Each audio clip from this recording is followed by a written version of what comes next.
Thanks so much for joining us. I'm Laureli Shimayo, and this is our MeWe Awakening panel. We have events throughout the Northwest and online, and today is our online panel. We have themes for each of our panels, and today is psychic protection. There are 5, 6, 7 of us here on the panel that will be answering your questions. And let's see, we're going to go through and have everyone introduce themselves first. They'll share a bit about who they are, how they work. They'll share a bit about the theme, psychic protection, and then we'll be answering your questions. I'll again put information in the chat about how you can pay to ask a question. It's free to be here to listen and learn. It's a small price to ask a question of the panel. You'll see there's a sliding scale, 20 to 28. You choose how much you want to pay if you want. You need some support, you want to support others, you want to pay a great sustaining price, and it's $12 for BIPOC folks as a step of making reparations. So if you have any questions about that, you can pay by PayPal or Venmo. Feel free to message me in the chat if you have questions. Let's see, I think that's what we need to get started. Let's see, so we're going to go in the order of Kai, Joshua, Henry, Susie, Amanda. We also have Karen that may be arriving anytime, and Karen may sneak into the middle of that order too. All right, go ahead, Kai, take a few minutes and share about what you do. Okay, well, I'm Kai Bertrand. I'm a Hawaiian Kahuna, which is a shaman. I work with energy for healing and protection and to clear a negative energy from people, places, and things. My guides and ancestors help me to keep you moving toward your highest good and your best life. As far as the panel today, I'm really excited about that because it's one of the things that I do a lot, teaching people how to psychically protect themselves.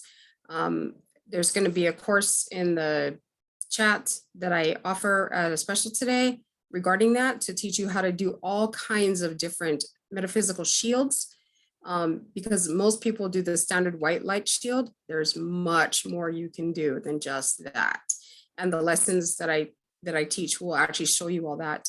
But I'm always interested in taking questions, showing people like when you need it, why you need it, what purpose it serves, and how you can change all the different things about your life, energetically speaking, just in how you use shields. Because sometimes people think you just need a shield on yourself. It's like, no, you can actually put up a shield like a wall. I mean, there's so many things that you can do with the shield. It's not even funny. So I'm really excited to be here today. Hopefully we have some really great questions and some really interesting answers. So thanks for showing up today, everybody. I hope you have a good time. Thanks so much, Kai. All right, Joshua is next. Hi, my name is Joshua Martin at The Conscious Dreamer. I work as a divine problem solver. So if you've got any sort of problems that you're looking for information to figure out how to work through them, that's what I do. I specifically work with tarot and past life readings, which are super important right now. And just helping hold up a mirror so you can see yourself as clearly as possible is really important right now, because awareness is that first step before you can make those lifelong changes. So speaking a little bit on protection, I just wanted to share some of my favorite things to do. Specifically, I love working with crystals. I think that they are super powerful, conscious companions. So some of my favorites to work with are selenite and obsidian. I think those two really pair well together in setting and holding a space and then keeping the energy flowing and moving in a space. So it's something you can really easily do in a room, just putting like 8 pieces or like 2 pieces in each corner with some obsidian to kind of create that bubble and hold those protection walls. That's one of my favorite ways to do it, because when I'm calling in someone's Akashic records and past life information, I want to make sure that I'm getting just their information, not someone walking by or their friends in the background or any just random passing energy that wants to come in and be seen. So I think setting and holding a space before you do any sort of energetic readings is super important. So selenite and obsidian are some of my favorite. I love working with like plant spirits as well, different essential oils. Right now I'm really called to working with clove as that expectorant, just getting energy moving, getting things flowing, because there's a lot of stagnation that just kind of naturally happens. And when that stagnation is happening, we just want to get things moving, and then we can call in specific energies that we might want to work with more. But I think just having that energy move is just as important a part of protection. And so, yeah, I'm excited to see what questions come in. One of my other favorites, I love working with rose just as a high vibrational energy.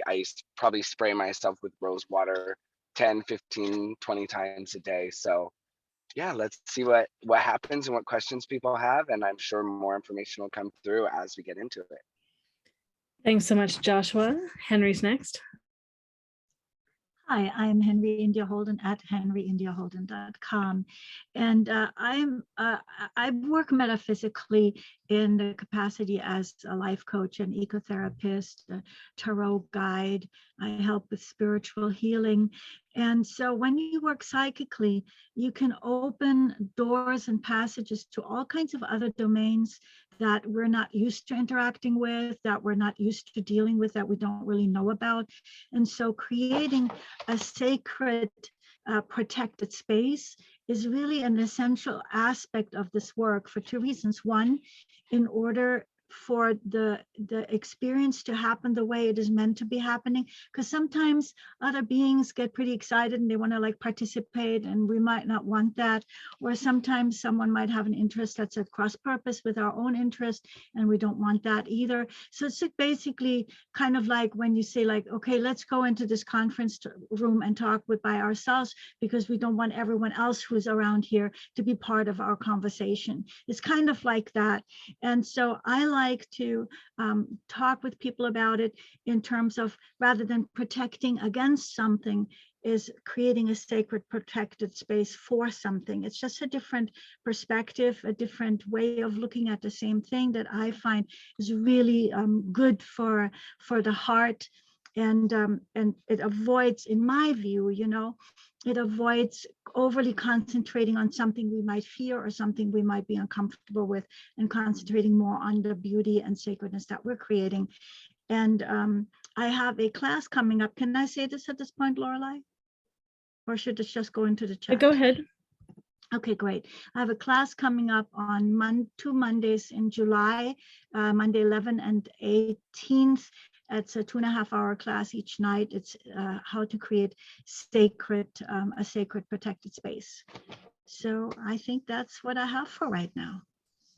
Great. Thanks so much, Henry. Susy's up next. Thank you. Hey, everyone. I'm Susy Parker Goins at bluelightninghealing.com. I am a channel, and so that means I can bring through source in a way that physicalizes for you, so you can have that face-to-face conversation with your guides. I can talk to ancestors. I'm not necessarily going to embody them, but talking to ancestors, asking the questions and making source accessible to you. And yes, protection is a big part of that, because like I said, when I started channeling, I said, Mama's not going to channel crazy. So I've got my guides there with me to support that. The information that comes through is only from source, only from the highest vibration and from a heart space. So protection for me is important, and I continue to learn more and more about it, that it takes so many different forms. One of the forms that I have learned how to use is called a buckyball, or it's that soccer ball shape, or as I had been calling it before, a hamster ball of God, and you're setting yourself in this sphere that only allows that energy which is for your highest and best. You can even shift it so that it deflects other energies that you don't want. So those days you want those moments when you're just quiet and with your own thoughts, you can set up this protection all around you, and it can expand to include a space. I think the lovely thing about it is these practitioners, we're all here saying there are so many different ways to set up protection. It all has the same purpose, the same goal, is to keep us in a space of source connection that allows us to shift ourselves, our lives in such a way that we can fulfill our heart's, our soul's purpose, our heart purpose of embodying source in a way that helps everyone, that uplifts everyone. I'm so excited to be here. And yeah, I'm looking forward to a lovely afternoon. Thanks. Thanks, Susie. We've got Amanda up next, and we've had one person at least pay to ask a question already. I'll put the information in the chat again in case anyone else wants to do that. Go ahead, Amanda. Hi, I'm Amanda Root from snowmoontarot.com. I draw intuitive art and I use runes and I use crystals and I use tarot and I use astrology, anything with symbolism and meaning. I started drawing the energy of the room today, as you can see on the, do you want me to hold it up or can people see the thing? I think we Hold can it see up. it okay. Okay. And so basically I just draw the energy of the situation, of the room, of the encounter.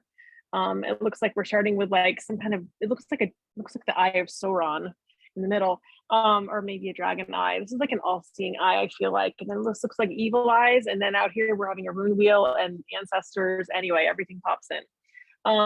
How I personally protect myself is I constantly draw. So when I'm drawing, I'm connected to source. And when I'm connected to source, nothing can touch me. That being said, I can draw almost all the time, but you can't draw all the time. So then we have runes and we have crystals and we have visualizations. I like mirrors a lot because mirrors, I don't know, I just like the idea of mirrors. You have some mirrors and then now it's not my problem. So yeah, I can't wait to see what's going to come out today. And I don't know if I answered all the questions, but I might have. Great, and you've got a special that's just for this week, I think. So in case people want to work with you, Oh. can you say a little of what the Yeah, questions you'd thanks. like? Sure. Well, what I do is I sit down and I draw your energy and then I read it basically. But in 15 minutes, it's going to be very obviously like not probably a huge drawing, but it'll be 15 minutes of drawing and chatting about what's going on for you. It will find your blocks. It'll find your main problem for sure and what you need to do next. 15 minutes for $30, but just this week. Great. And then I was saying Amanda is the prompter for having this panel today. This is great. So Amanda helped choose the theme. We're excited to have Amanda back. It's been a few months. Thank you. Yeah, you are welcome. And yeah, perfect timing of just a collection of energies of the people that have been showing up lately. Really great. We probably will also be joined by Karen Kosha. I do hope she joins us. She does quantum energy healing, so she may leap in at some point. And then I'm Laureli Shimayo. I'm an intuitive eye reader and a body psychology coach. I read your eyes, read your soul, and answer questions about your path, your purpose, career path, relationships. I love to use this work for matchmaking. And primarily today, we'll see, depends on the questions that are asked. I mean, we'll be reading your eyes. I will be reading your eyes. And also I use my body psychology. So part of body psychology that I think is so important and so helpful for protection is anger. I distinguish between anger and aggression. Aggression is sourced by fear. That's the take someone else down. And anger is really being a stand, honoring yourself and honoring whatever the situation is. For me, anger runs sort of like up and down along my spine. Anger is yes and no. To me, protection is so much about intention. It's about knowing our value, knowing our worth, knowing the value and the worth of whatever it is that we want to have a boundary, a healthy boundary for. So the yes and the no is yes, I allow this in. No, I do not allow that in. And can we embody, channel, can we allow that energy to flow through us? To me, that's a big part of this. And are we willing? Do we hold that intention? Do we know that this is possible? Do we know that we're worthy? That's a big part of how this happens. Someone once said that they hadn't met anyone that was as healthy with the way I am with anger. Now, I know I certainly have edges and messes about this too. And maybe because I learned so much, not how to say yes and no. I didn't know how to be with my anger when I was young, and it's been a big part of my journey. This is part of how I've sorted this and healed this. I'm very aware of ways that fear shows up in the body, the aggression and the fear, and anger being something so different. Right? There's a looseness and a fluidity in our body when we feel the anger. We might notice it in particular parts of our body. There's also a flow and an openness. And anger can start off big waves, and as we own it, it can get really small and be just as strong. So I'm looking forward to seeing how all these kinds of things show up in the panel today. Excited to be with you. I know there've been some comments and messages. Oh yeah, thank you so much. All of us helping in chat. We just started a community calendar that's a group. We haven't had a group for our community. We have a group that's for the practitioners and vendors. We have a page that's got thousands of people connected to our page. So I think Susy probably put up the page for those that are asking. But yeah, we don't have members. We've got thousands of people on our email list. Yeah, maybe I'll just give a little bit of context. So these events started in my house back in 2014 in Portland.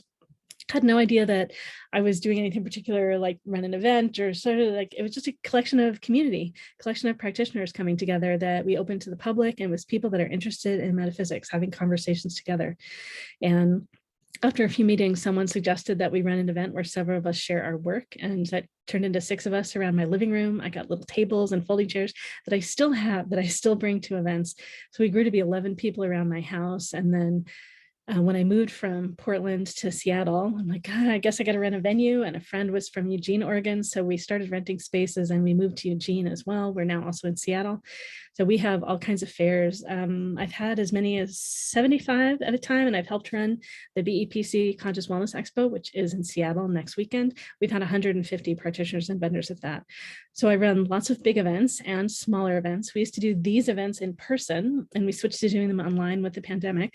So we have panels on all kinds of different topics where we answer questions from the audience, and we answer questions on tons of different things.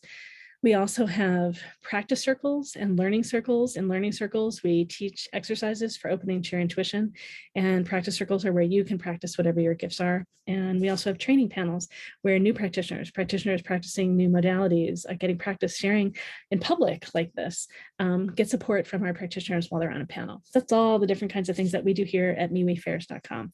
And I'm getting some messages. Let me go ahead and put the basics in the chat again. So we are going to be answering your questions in just a few minutes. I'm going to say a couple basic things just to hold the container, create the context. And really, this is a form of protection, right? It's me holding the space, holding kind of the integrity of how I feel like it's good for these events to work. So one, in terms of honoring you, you ask a question, and keep in mind that it is recorded and this is public. And so we want to honor you. We want you to honor yourself. If we go deeper than you want us to share here, we talk about topics you don't want us sharing here when we answer this question, because we can wander all over the place. Please let us know. You're welcome to give us guidance ahead of time. You're welcome to jump in and interrupt us if we go off course. We're here to honor you and our answers. Second, we request for you, and actually, before I say that, let me say it's probably great to get something to write with and something to write on. All sorts of information may come through you. This is an opportunity for you to practice opening to your intuition, to see if what's coming through you correlates with the things that we are also sharing. You, of course, might have great awareness come through you that we happen to not mention. Just great as a way for all of us as we grow and come to trust our intuition. If we notice correlations between ourselves and what other people have coming in, that's always great. We do request that you allow the panel to stay sort of at the forefront today, and the people asking questions, so that if something does come through you, potentially for the person that's asking a question, we request that you hold it to yourself until we're done answering their question. And then if you want, you're welcome to private chat them and ask if they'd like to hear what came through you. Please honor whatever they share. They may want it, they may not want it right now. Please trust that it came through you for some other reason. I think those are all the basics. Oh, and this is a great opportunity for you to learn from all that is asked, all that is answered. We all do this together in community, holding the space for this event together. It's a great opportunity for all of us to expand and clarify. All right, well, let's see. I know I've got one person in line already with a question. Check real fast and see if anyone else. Oh yeah, I've got a second one that's jumped in too. Okay, so let's get started with the first one. And it's so great. There are these interesting questions. I will go dig into all that and start looking that up and let you know in just a moment. All right, let's bring up Joy. Joy is the first one in line to ask a question. And here you go. What is your question today, Joy? Hi, everyone. Thank you, Laureli. Well, it's not so concise, but it's something that's been ongoing for a while, and some of you know about it. I've been doing some great work with Henry and Kai, and it's really helped a lot. But there is the metaphysical activity in my life has really spiked in the last 5 or so years, 6 years, and part of that has probably seems to be linked to my twin flame. And so we've done some great work with Henry and Kai, and it's much better. But I'm just wondering, it's still a little bit here. And I'm wondering if you have any comments or input about that. And also the second part is, you know, my mom was here for a lot of really strong messages from her for a while. And I'm just wondering if she's still here, or if you have any messages that or anything from her. And it sounds like the thing that you had worked on with them is still here. Is that what you're saying? There was like an Yes. it. Okay, Yes. that's okay. Yeah. I'm taking notes. All right, great. All right, Kai is ready to leap in. Kai, go ahead. Hi, Kai. Hi, Joy. You know, the funny thing is I was actually thinking about you today and about what we talked about before. And I was thinking, I hope she shows up today. And here you are. Oh, great, great. Okay, so what I got from, you know, from working with you, and you said that it was still there, and I couldn't figure out why that was. And then, you know, like a ding dong, I just asked my guides. I'm like, you know, because usually I'm like trying to figure it out. And I'm like, just ask the question, you dummy. So I asked, and they said that the reason it's still there is because it is twin flame energy. And there's a part of you that doesn't want to let go of that. Huh. You know, it's like, because once we, you know, because twin flame and soulmate energy is so powerful for us that we don't want to let go of it, even though it's not good for us. So there's a part of you that's hanging on to it really hard. And that's why it won't go away. Because what I did is, you know, I pulled it, you know, when I worked it, you know, there was just a teeny bit left that your energy system should have just processed out. But because it was that small connection that you were not willing to let go of, at least a part of you unconsciously, you know, because I know that you want to be free of it, but there is a part of you that is not willing to sacrifice that connection just yet. And so that's why it's still there. So that's, you know, so we just need to figure out what part of you is not willing to let go of that, and then you'll be free of it. Does that make sense? Yes, that actually really makes sense. Yeah, spot on. Thank you, Kai. That's You're welcome. Great, thanks, Kai. We've got Henry next. Joy, you know Hi. that I'm gonna say like, hi, you're gonna say like everything Kai said, right? So I pulled a card for you just for, you know, grins and giggles. And Laureli, can you make me host so I can share that card? And so while she does that, it's so true. So early on when we were working, I was telling you, you know, how a way would be to kind of disengage these connections, and you felt exactly like what Kai is saying. You felt like the cost was very high because you felt that you were losing connection also with some other things that you don't want to lose connection. And I even shared with you how, like, yes, indeed, I experienced some of that. And then little by little, I had to reestablish these connections from a new vantage point in a new empowered way, the ones that I wanted to keep.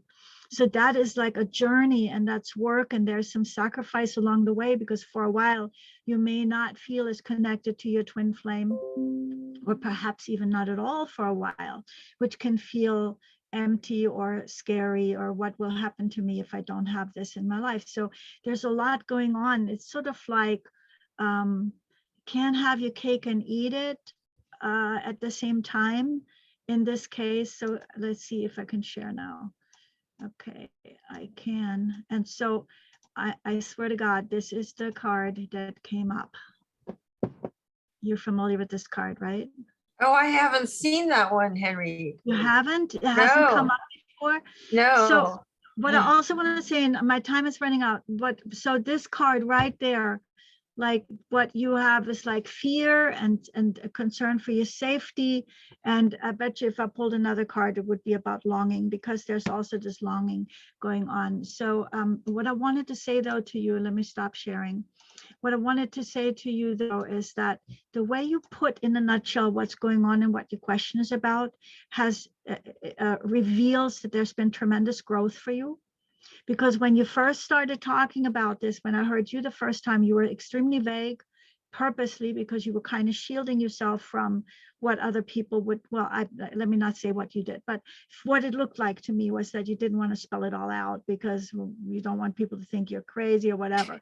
But now you have this comfort with like, yeah, there's like metaphysical activity, all that. So I just think this is a huge step or a huge development that's occurred. So I really feel you're on your way. And absolutely, like Kai said, there's like stuff you're holding on to for what that's worth it to you. So the question will be, what is more important to you? To be rid of this or to hang on to what keeps the door wedged open? And if you are willing to close the door, you can reopen it over time in a way where you say what comes through that door. So it's not forever lost. It's only temporary. Oh, great. Okay. Thank you, Henry. That really feels true. I think there has been a lot of progress thanks to you and Kai, especially. It's really a lot of it's gone. A big chunk of it's gone. So that's really amazing and wonderful. So thank you, Henry. Great. We've got Amanda next and then Susy. Hi. Okay, this is you right here. The red with the vines off the side. Can you see? Yes. I was really connecting it too when I was drawing this, and Henry was saying something about like attachments. I forget exactly what you're saying. Something about attachments on either side. So I feel like this is you like really attached from like the past and the future. So you have like things, and you know what? Look at this. The past, you know, it's the past. There's a lot of everything in the past. The future is going off the side of the page. It's going into the tape. Why am I in the tape? We don't know what's going on. It's going into the unknown. There's no paper there. And the future can be scary, right? Because it's like, well, now what do I do? The paper's gone. The past makes sense. I know what to do with the past. The past I can work with. I can see it. I can see what's there, right? But the future, you have to create it. And so it can be a little scarier because it's not there yet, you know? Right. So I feel like, do you draw at all? Or do you do things like I feel like drawing would be really good for you. Oh, yes. Actually, my background is in the arts. Oh, awesome. Okay. I think that you're going to find a lot of answers for yourself if you even just try to do what I'm doing with like drawing where you are. Draw, but don't pay attention to it. The problem with having an art background is that you might like concentrate, like don't pay attention to what you're doing. Do something else at the same time as you're drawing. Okay. Okay, so great. that your mind's not involved with it, and then take a look at it later and be like, wait, what is that? I do that for a reason. What's that for? Because I think you're going to find a lot of answers in things that you draw. Okay, great. Thank you. That's Sure. very... And one last tiny little thing. It's scary to cut off from things if you don't have things to put in their place. So really think about other things to connect yourself to like make it so that your minds are connected, like being here, for instance, right? With all of us. Right. Actually, that's really true, because I've started working with hand mudras, and that's been really a positive thing. I think some of you know about that too. And in terms of replacing something not so positive with something more positive, that has been really helpful too. And Awesome. a lot of that is from you all, and I really appreciate that. That's great to hear. Good luck. Thank you, Amanda. All right, we've got Susy in line next, and then Joshua. Go ahead, Susy. Hey, Joy. As I was talking, as everybody's talking, I was getting hits. And first off, my question was, could the that twin flame, Kai had mentioned that there is this bit that you're not willing to let go of. So I was thinking, yeah, don't tug of war with it. But I'm looking and seeing that maybe this last bit of attachment is from a past life vow that you made. And as we were talking, it's like, oh yeah, it was a maternal situation. You were the mother. I don't know who the twin flame is, but there was a vow that was made in your maternal aspect that said, I will always protect you. So I love how that segues into this. So I feel that using your mudras to replace that soul contract, always and never are words that we will put into statements, and then we get surprised when they stick. So using your mudras, as you were talking about, you use your mudras to replace. You can do that with a soul contract. And I think that may help break that last little bit. And also, I got that your mom is still around, but because of all this amazing work that you were doing, working on yourself and then opening up to these new modalities to help others, she's taking a little bit of a step back. She's not as intensely on you saying, you know, these things, you're a good person, you know what you're doing. She's like, okay, you're getting the message. She is always, oops, I just did that. I said always. She That's great. she is there with you, loving and supporting you. And she, at this point, is kind of sitting there with, you know, some sort of spiritual popcorn, just waiting to see what's the next thing you're going to be drawing into your life. She is ecstatic and excited about it. And so she continues to be so very proud of you. Oh, great. So, yeah, distilling it down. Look at that soul contract. There's a clause in there that says always. Yes, that, you know, that's something that came up before when it before during all this is the past life connection felt really strong with this person. Yeah, well, I hope I added that puzzle piece that's helpful. Great. Thanks. Yes. Thank you, Susie. Very You're much. welcome. Thanks, Susie. Josh was next. Hi, Joy. So I also pulled a card, specifically a crystal card, and it just totally made sense once Susie talked about that past life energy. There's this rose quartz with this woman's face in the center, and then all these like children energy all around. And so I just think it's really prevalent right now. And Henry mentioned this when we were introducing ourselves, is that sometimes our best protection is standing in authenticity with ourselves and standing in our own integrity. And I think this is what you're going through right now, is learning how to stand in your own energy, stand in that unconditional love, that self-love, and really figuring out how to process and release loneliness, and making sure that you're not staying in these relationships, staying in these connections because of this fear of loneliness. Oh yeah, Amanda, the red crystal, 100%. So it's that reconnecting into that heart energy, that no matter what happens, that you are protected, that you are loved, that you are going to show up and be there for yourself. Because this twin flame energy is showing you something that you're holding outside of yourself, so that you can then bring it in and hold it for yourself and not need that energy external to you to be that reflection anymore. You can choose to call that in if that's something you'd like to, but not a need anymore. So I think you're doing the work. I think you're doing great things. And so I hope you can bring confirmation from all of us that you're on that path, even if your own perspective might be like, wow, there's still so much I need to do. So bringing in that rose quartz energy, sitting with it, connecting with it, feeling that love and support, and knowing that there's love and support and unconditional love available to you, even outside of this twin flame connection. Like, that's not your only way to receive these energies. There's so many other ways that you can feel that unconditional love. And so, yeah, I would recommend take a bath or something, or however you like to relax, surround yourself with that rose quartz and really luxuriate in your own presence.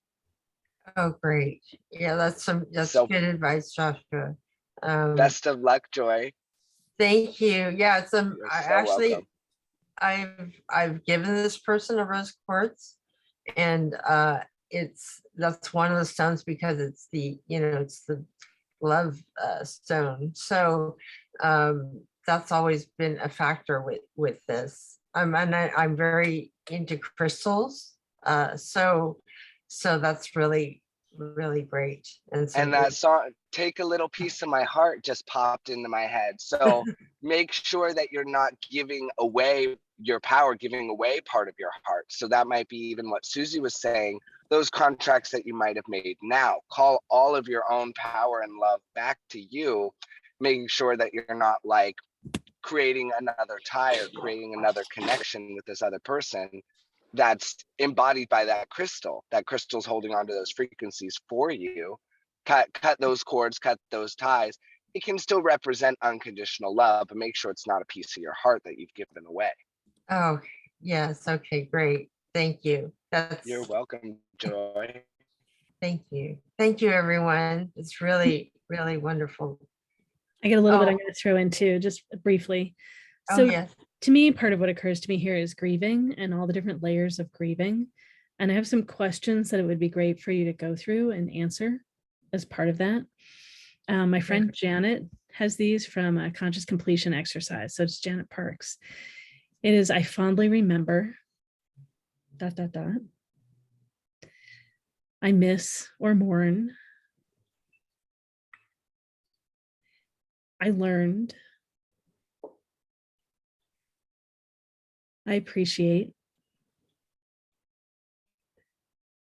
I feel.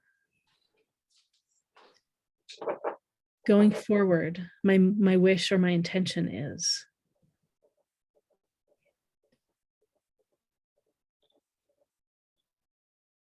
Okay, I'm sorry, what was the first one? Sure, I fondly remember. Oh. Right, I miss or mourn. I learned. I appreciate. I feel. And going forward, my wish or my intention is. So this is allowing you to have compassionately, in full feeling, close up what's not been serving you, what's not been of service to you, and letting you turn your attention and focus on you and valuing you and what you want for you going forward. So that's helping you kind of close that up and put your attention somewhere else. Are those questions that you would answer like generally or about something specific? I guess they're sentence completions, really. So it's a question. I call them questions, but it's about this topic and about this context. So when to think about this person and your connection with this person, and go through these about that and see what shows up here. And then when you going forward, my wish, my intention, it's not specifically about with that person. It's really about what you want for you in this context. Okay. Okay, great. Thank you so much, Laureli. Thank you for that. You're welcome. Great. Thanks so much, Joy, for leaping in and getting us started and asking a great, rich question. Great. Thank you. You're welcome. All right. And thanks, Janet, for your exercise. It's great. All right. Next, we've got Lori. Lori, are you ready to jump up? I am. Thank you, Laurel. My niece. It's totally up to you. If you want to turn on your video, I can put you on Spotlight. You don't have to be on Spotlight. I can, but I don't guarantee that my internet will last. I don't know what's going. As soon as I got in, just turn it on for a moment. So let me get you up here, and then we can go ahead. You can turn it back off if you want. And that way, you'll just be up front with us. How's that? Oh yeah. So if I go away, it's because all kinds of weird electrical things are happening. As soon as I got in the group, it all started happening. You can turn off the video again if you want to. That's fine. Okay. No, as long as if it goes away, that's what happened. This is about my niece. She's new to meditation. My brother, her father, passed away in November. And now all of a sudden, when she requested seeing white light in whatever she was doing in meditation, it's black now. And she's scared and concerned about this. I felt like it was something to do with the death of her father, but I don't know really. And I thought I would throw it to the panel here because you're the smartest people I know. I don't know what that means. And I will say that this is also, you know how we all know people that already know the answer, but they don't know the answer. This is somebody you can't say, I mean, I'll tell her what I have learned, but she won't take it. She has to know already, can't. And I actually had asked her to contact Susy because she's very interested in past lives too, for a reason. I don't know what the reason is, but so that's why I reached out today. Great. And maybe could you just share a little bit of how are you feeling? What is it that you're hoping for? For her, she really is surrounded in darkness in real life. But again, since she already knows the answers, that aren't the real answers, I can't help her. And being an auntie, they all ask, it's similar to any kind of matriarchal role. They'll ask you, what do I do? And then they won't take your advice. So that's just living life, you know, but sometimes it's really important to listen. And maybe could you just say a little bit more about like what you kind of said it a little indirectly. What are you hoping for you, and how are you feeling in this whole context with her? Oh, for me,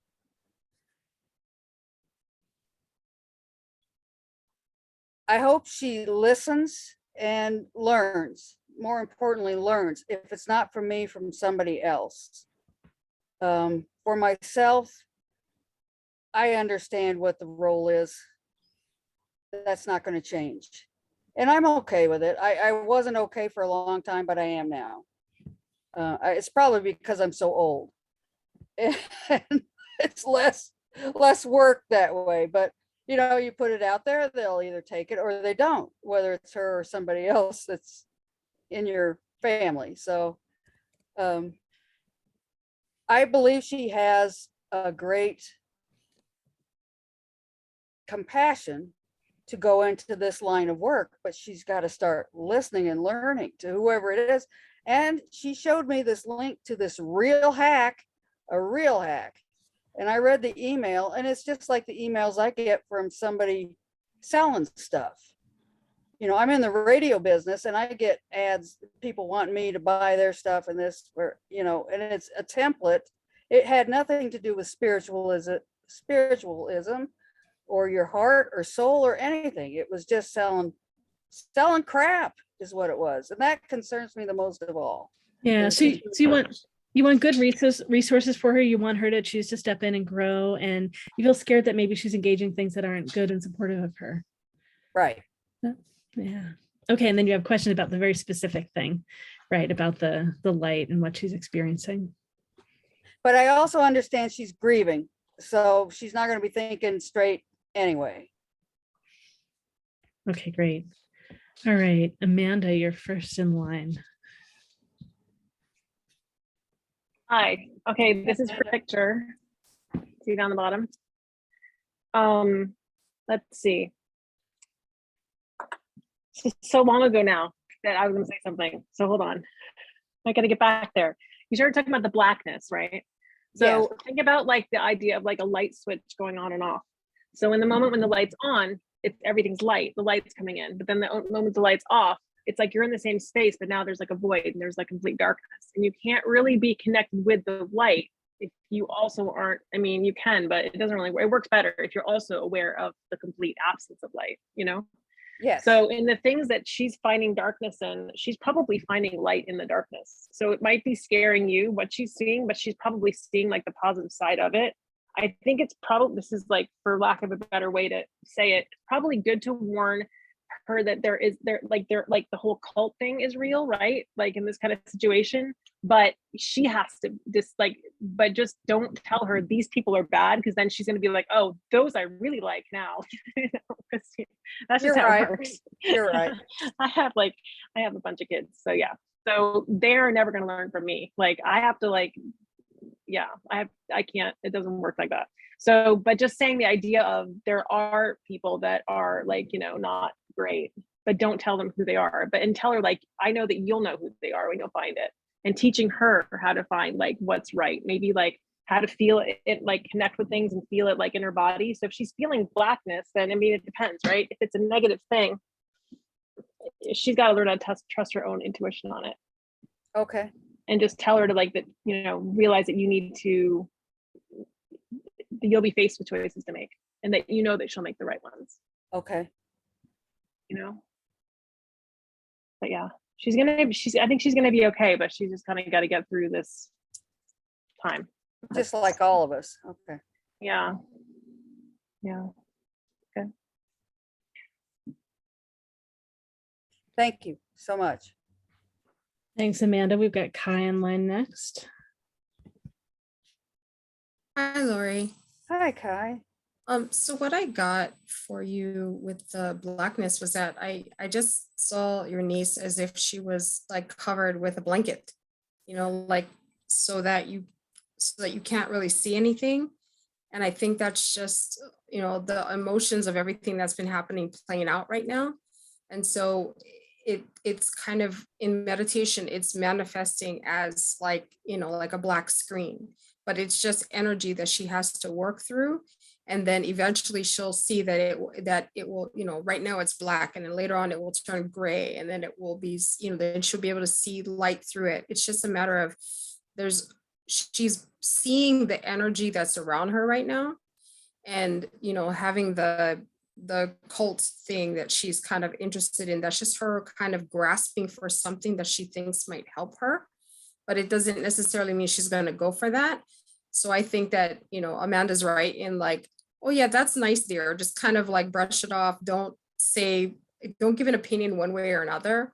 Just kind of let her figure out that, yeah, maybe this is too culty and I should stay away from that. She needs to figure that out for herself. But I would, you know, if I was going to say anything to her, I would say, yeah, right now the meditation, you can't see anything because it's dark, but that's okay. Just enjoy being in the dark for a little bit, because Okay. then when the light comes, it's going to be even better. You know, because like we sleep at night when it's dark, right? So just take that time to kind of relax, just kind of settle into it, just kind of, you know, deal with how you feel. And then eventually that blackness will go away. It's just a matter of time. And then in the meantime, she can process through her grief and all the other stuff that she's trying to deal with at the same time. So her meditation is just a reflection of what's happening in real life. Okay. All right. I thank you, Kai. You're That welcome. makes a lot of sense. Great. We've got Susie next and then Joshua. Hey, Lori.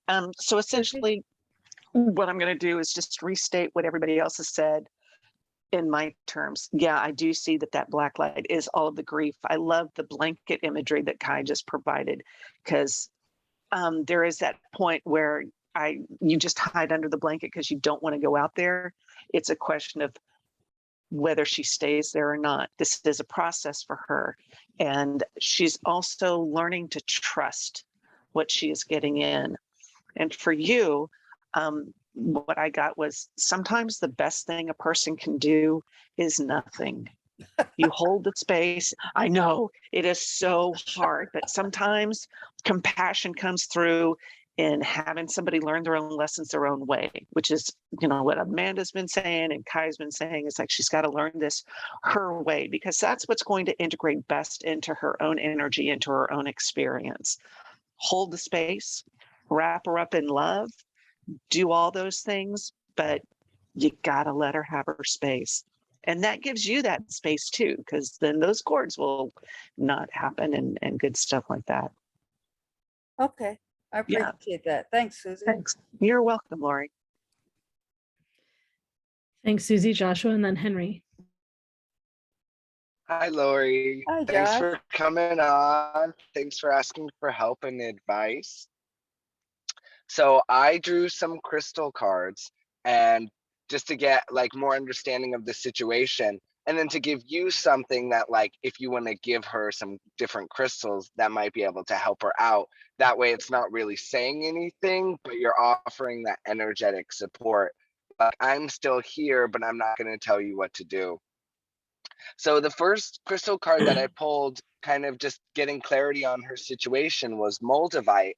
And it's really just confirmation for what everyone else has said, that she's really in this like galactic, out in the stars, getting as far away from like the physical and earth, because she just doesn't really want to be here. She wants to escape. And this is like a form of doing that energetically.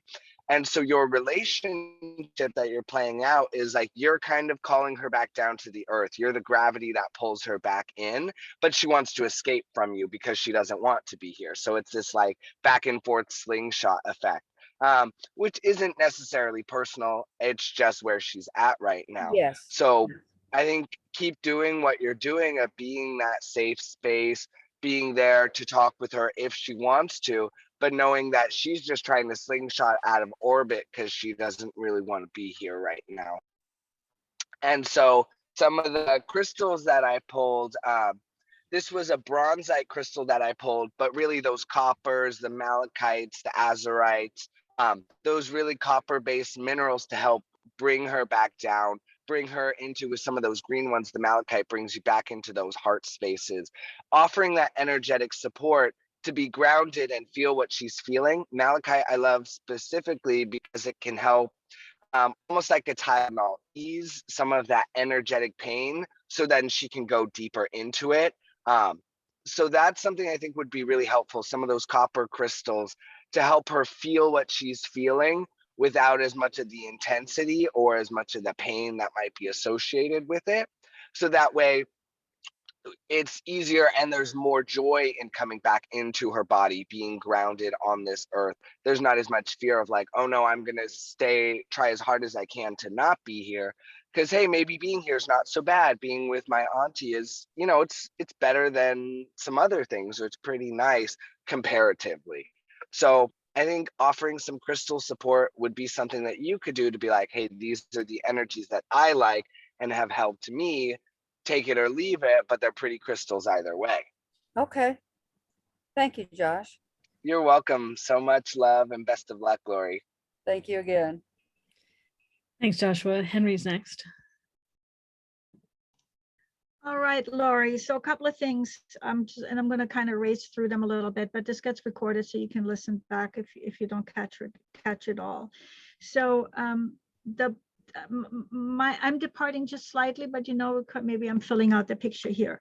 So seeing this blackness, what made me, the sense I immediately got is that this is a somewhat malevolent, not a positive presence, and the grief can thin the veil.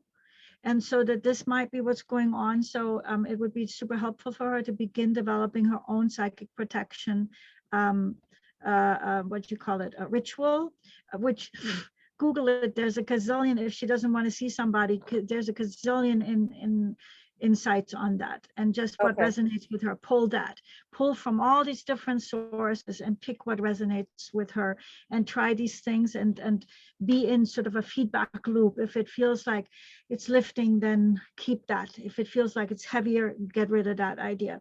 And so for you, let me see what, okay, I've plenty, I'm doing good with the time. So far so good, yes? Yes, that was my Okay, great. concern, because I kind of believe that. Yeah. But the other stuff makes absolute sense too. Yeah, because more than one thing is true at the same time. That's like the ultimate truth, to know that there are many truths. So things have come through. Like I'm a trained peer counselor. What came through from me to you is for you to take on a stance of validation, asking yourself, how can I apply love here, and honoring her, and to recast her having all the answers as her self-protection. So that comes from fear. So there can be arrogance in that, but the arrogance again is fear. So because when she has the answer, it makes her like she's safe. When you have answers that you know, that can give you that sense of safety. And so be her sounding board, and absolutely no advice, like no advice, just like because when you're the sounding board, her own inner wisdom will bubble up with loving sounding board, like, right, oh yeah, admiring, loving, thank you for sharing that. Her own inner wisdom then bubbles up, and she gets the advice that's tailor-made for her, that you can never even approximate. Like as a peer counselor, that's how I work with people. I literally don't give them any kind of advice. It's all within them. So take that stance. And was there anything else? No, there was something else that was coming through, but my time is up. If I catch it, I'll put it in the chat for you.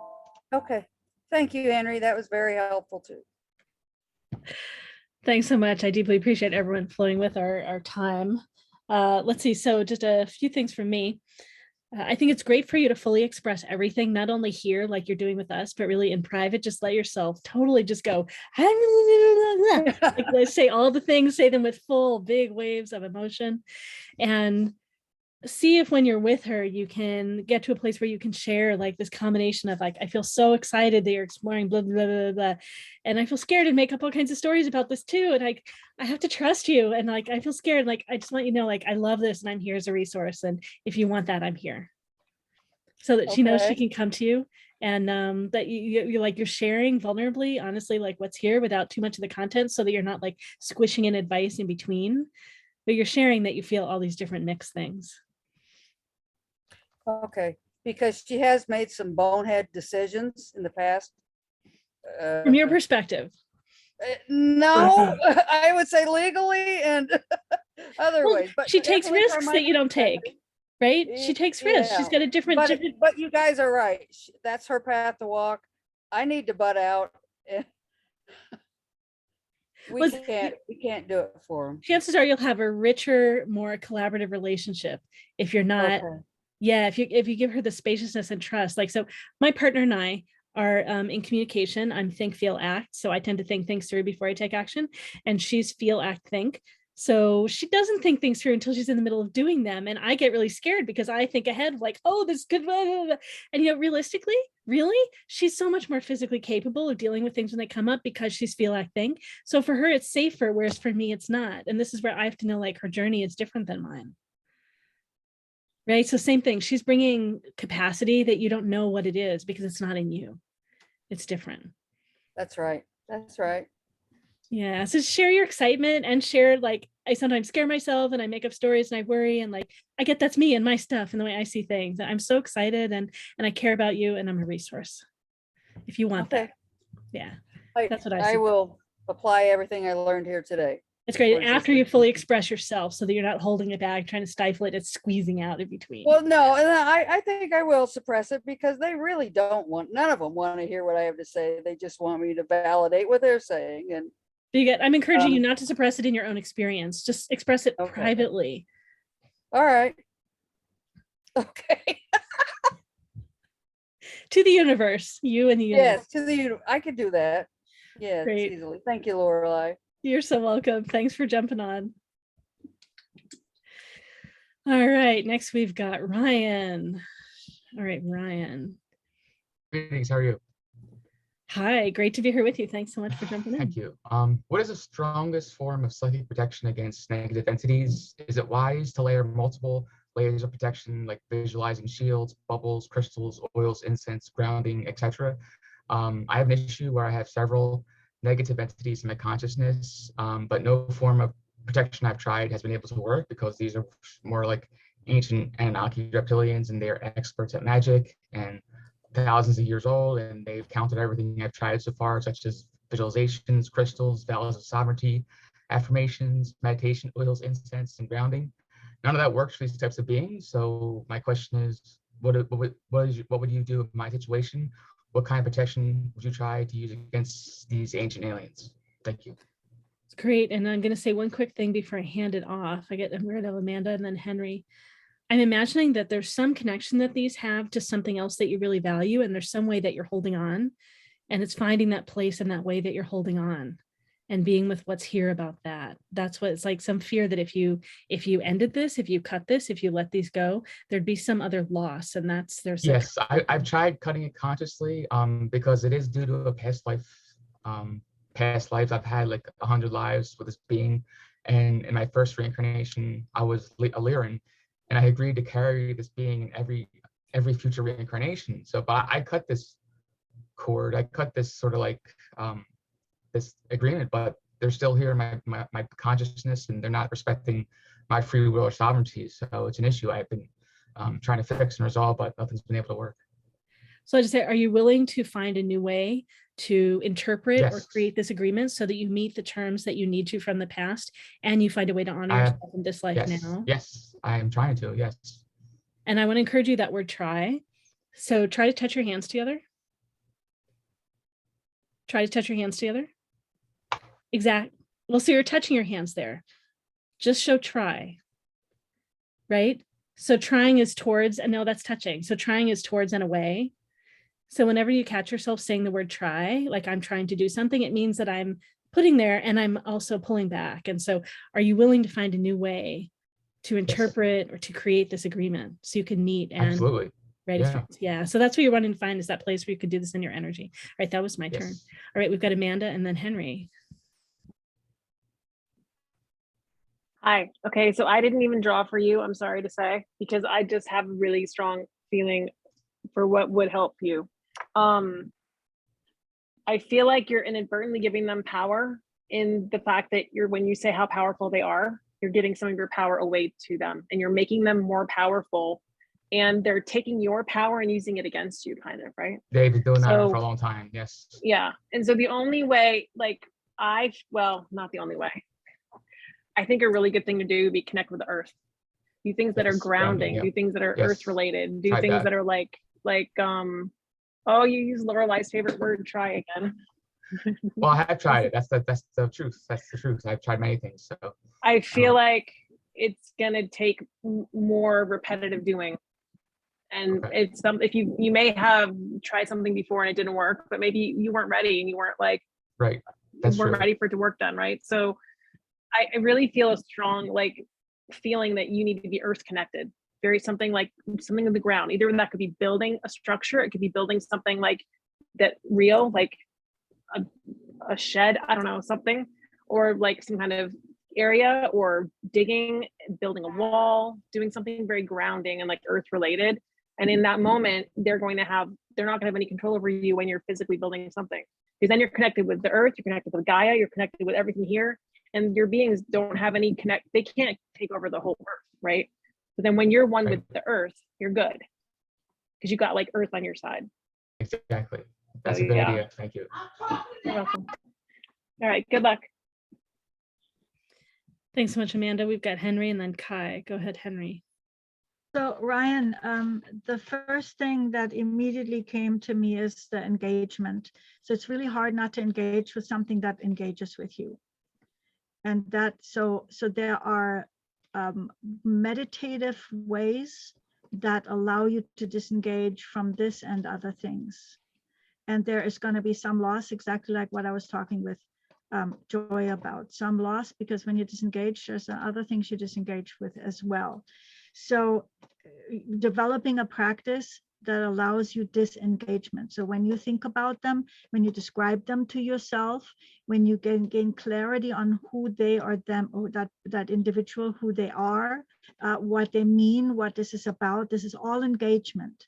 I see behind you this image, that's engagement. Right there, that image is engagement.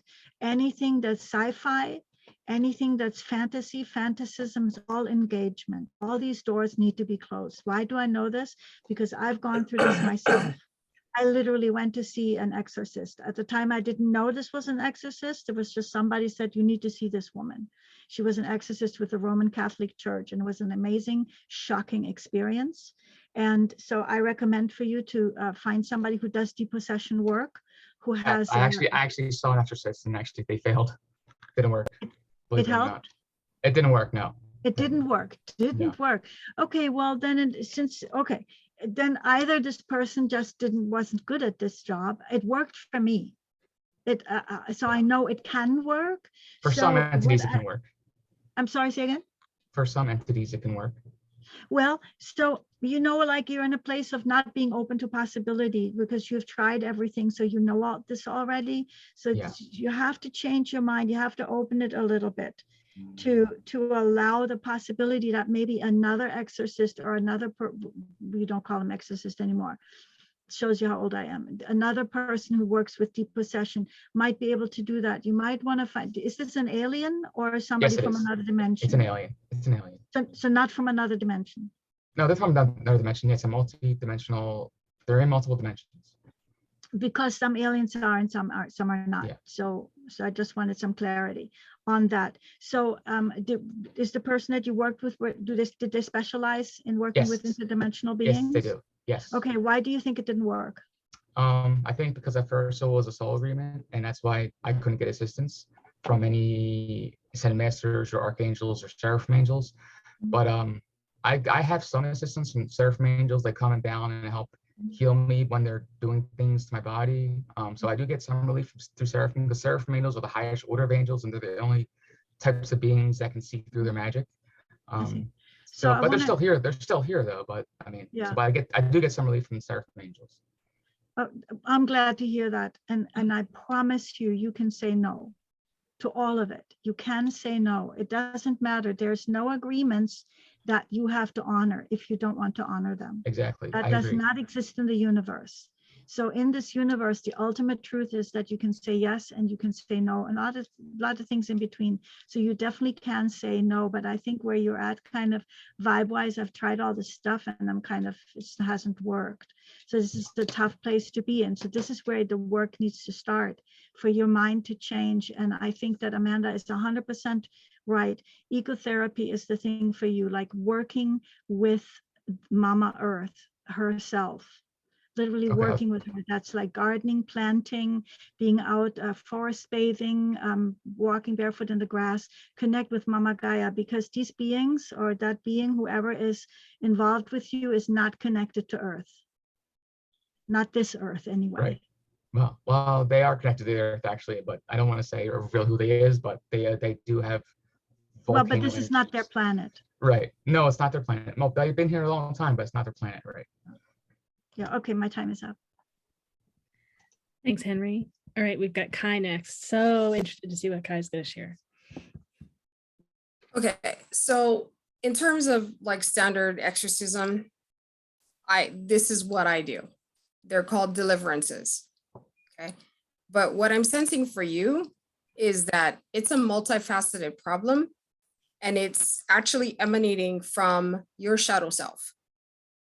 Because there's a part of you that wants it all to go away, which is the part that's talking to us now. But there's a part of you, I can actually hear the other part of you going, hell no, I'm never getting rid of this stuff. You know why? It's really cool. And I want it all because it gives me power, because it makes me feel like I can do anything, that I can grasp anything in the universe. So that's the part of you that's actually running the show. So really, what I would suggest to you, if you're not familiar with working with the shadow self at all, that you do that, because that's the part of you that's driving the bus right now. And until you actually get your shadow self in order and integrate yourself a little better so that your shadow self and your conscious self actually is going in the same direction, these entities are going to be with you for the rest of your life. And no matter what anybody does, it's still going to continue to be with you for the rest of your life. And I know that's not what you want to hear. It's not, no, you're right. And I always thought that could be potentially the case, because consciously, of course, no, I wouldn't want it, but subconsciously, I always thought maybe my subconscious wants it, but how do I convince my subconscious to let go is the question, because I don't know how to do that. Well, that's what I mean. Like it's called shadow work. So you can Google it. There's lots of different techniques to get to, like, to talk to your shadow self. You can do it through automatic writing. You can do it through meditation. You can do it through journaling. There's exercises you can do. There's lots of things. Just find something that works for you and start there. Because once you can kind of get your shadow self in order, then because that's the attraction. It's like your shadow self is so powerful right now that the entities are like, oh my God, we love this guy. We're never going to let it go. So if you can do that, that's how you maintain control. And then, the whole thing about talking to other people in other universes and doing all the stuff that you really want to do, all that stuff is possible. But until you get control of yourself, everything else will control you. Does that make sense? Advice. Yes, it does. That's great advice, and I appreciate that. And I'll definitely going to look in more into that. Thanks. Thank you. Thanks, Kai. Susie, and then Joshua. Hey, Ryan. To come along with this, you say, I'm trying this, I'm trying that. You need to try more than once. It's that immediate gratification thing that's not going to be your path to healing this. Dealing with your shadow self takes it doesn't have to take a long time, but it certainly does take a concerted effort on your part. So that tug of war between you and the entities, that doesn't happen. What I know about the Anunnaki is that they were here on the planet, and then they started shape-shifting, and then they got stuck here. So they have this idea that they don't want to be here. They are stuck on the earth, and the earth is nasty and foul, and it's not what they want. They're like parasites, and they're stuck here for survival. Right. So developing that relationship, to pull in what Henry and Amanda are also saying, to develop a relationship with the earth is going to make it uncomfortable for that Anunnaki to stay around. I pulled some cards. They're cosmic consciousness ascension decks. So Pleiadians came up a whole lot here. Dealing with the shadow self, yes, I agree with Kai, that is imperative. Calling in clearer energies. The Pleiadians pretty much are observers. They're not going to jump in and interfere, but they have this mass resource of knowledge that they can provide you. You've got to show that you're willing to make that commitment. Multidimensional beings are all great, fine and dandy. We're all multidimensional, but there are sometimes we just got to focus and stop denying that there are things we can do. There's a lot of deflection in what you were saying. So focus, do it more than once. Make at least one practice a ritual for you that you do every time. That's going to help you along on that path to working and reconciling with the shadow self. Okay, that's very good. Thank you so much. You're welcome. Thanks, Susie. And now Joshua.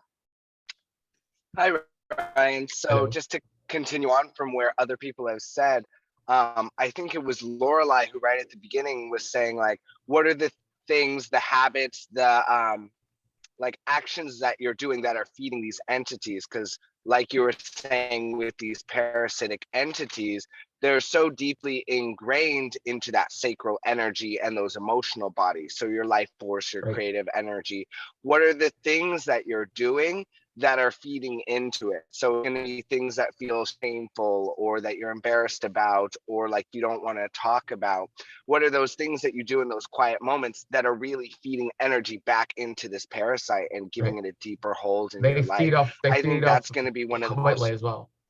They feed off white as well as the dark. They are dualistic. They feed off my white light as well. They feed off positivity as well. They'll feed off anything, to be honest.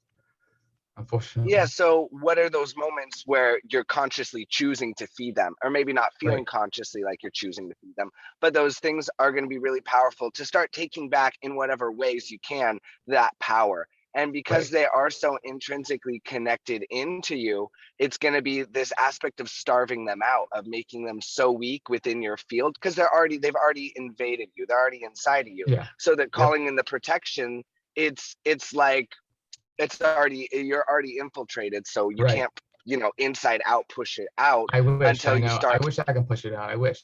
And so you can do that as you start to starve the energies that are feeding these things until they get so weak that you can then remove them. You can push them out, but it's going to take, like what everyone is saying, that discipline, and to some extent psychic surgery, whether you're doing that for yourself or working with someone like Kai who has that expertise. The crystal that I pulled specifically is obsidian, which is that like psychic blade. It's really good for cutting out energetic ties and really powerful for working with shadow, which Kai had said. So that's going to be like the shadow work of like, whether it's sitting with obsidian, staring into it, asking for help. I think you've come to a point, and some other people have said this too, where you're just kind of resigned to the fact that no one's able to help you. And there's comfort in that. There's like, well, it's such a special problem that, oh, no one's able to help me. And it creates more isolation, which feeds more of those those parasitic entities. So there is a lot of really powerful help you're getting. There are energies and there are beings that can help you, but ultimately you have to want to be helped, and you have to want to help yourself. And that's going to be the biggest shift, the biggest change. And I think you are doing those steps and honoring how far you've come compared to when you first even realized you had these attachments. Where you are at now is you've got the awareness, you've got the willingness to change to some extent. So making sure, even though there's so much further you want to go, that you've done a lot of work now. And I think that's just as important to validate, to honor, and to reground before you then say, what are those next steps? What are those things that I want to shift into? Because your desire has been fed into these parasitic entities. So reclaim your desire. I think you're absolutely right. I think everything you said is pretty accurate and true in my situation. And I'm definitely going to try and starve them out and see what happens.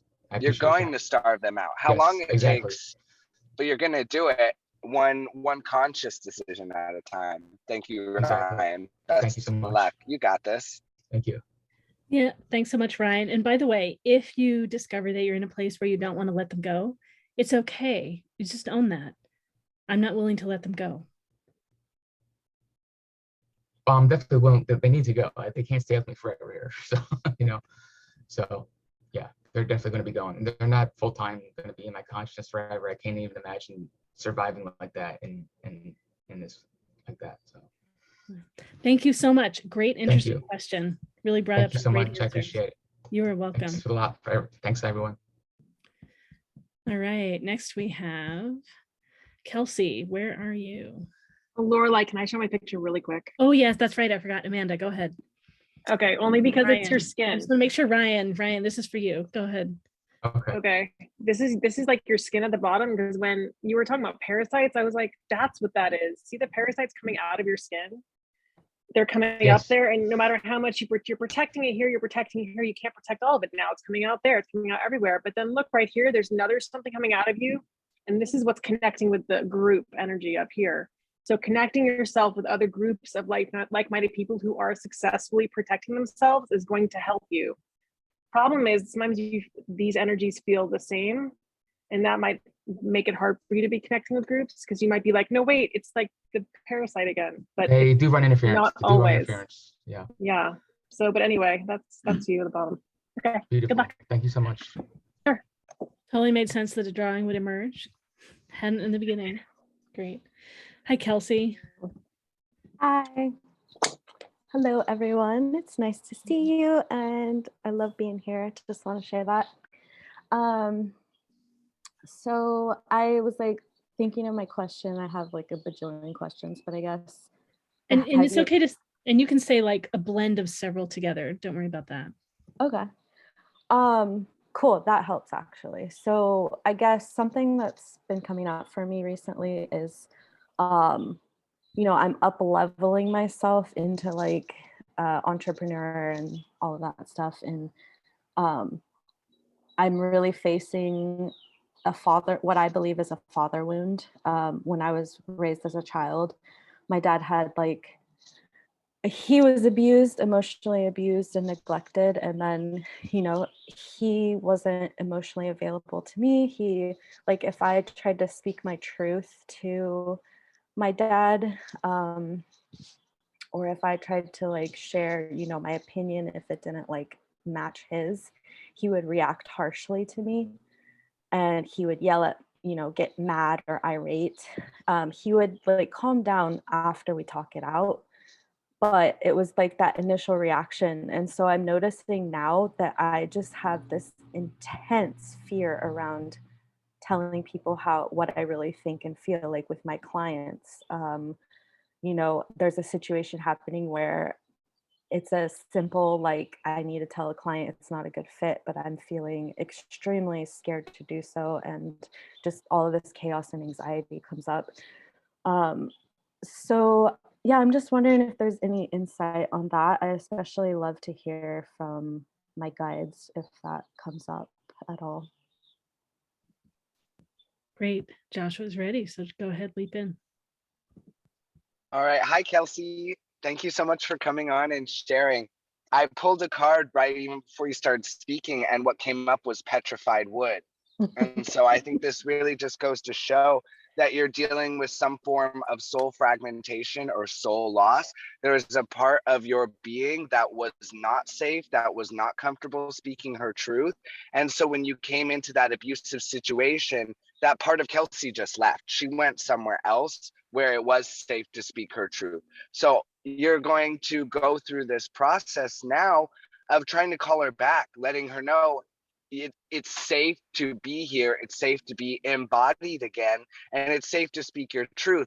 And so that might be something that either Kai or Amanda, if they do shamanic soul retrieval, can be a really powerful part of your journey of consciously calling back that part of yourself and letting her know it's safe to be here, it's safe to speak your truth. You're not going to be hurt or abused, because you're frozen in time. That aspect of self is she's stuck in that moment, and we are multidimensional, so you can go back and thaw her out, release her from those chains of emotional abuse, of the fear of what might happen if you do speak your truth, and call her back home. I also pulled some crystals that you can get that might help. Obsidian came up again. I just talked about it.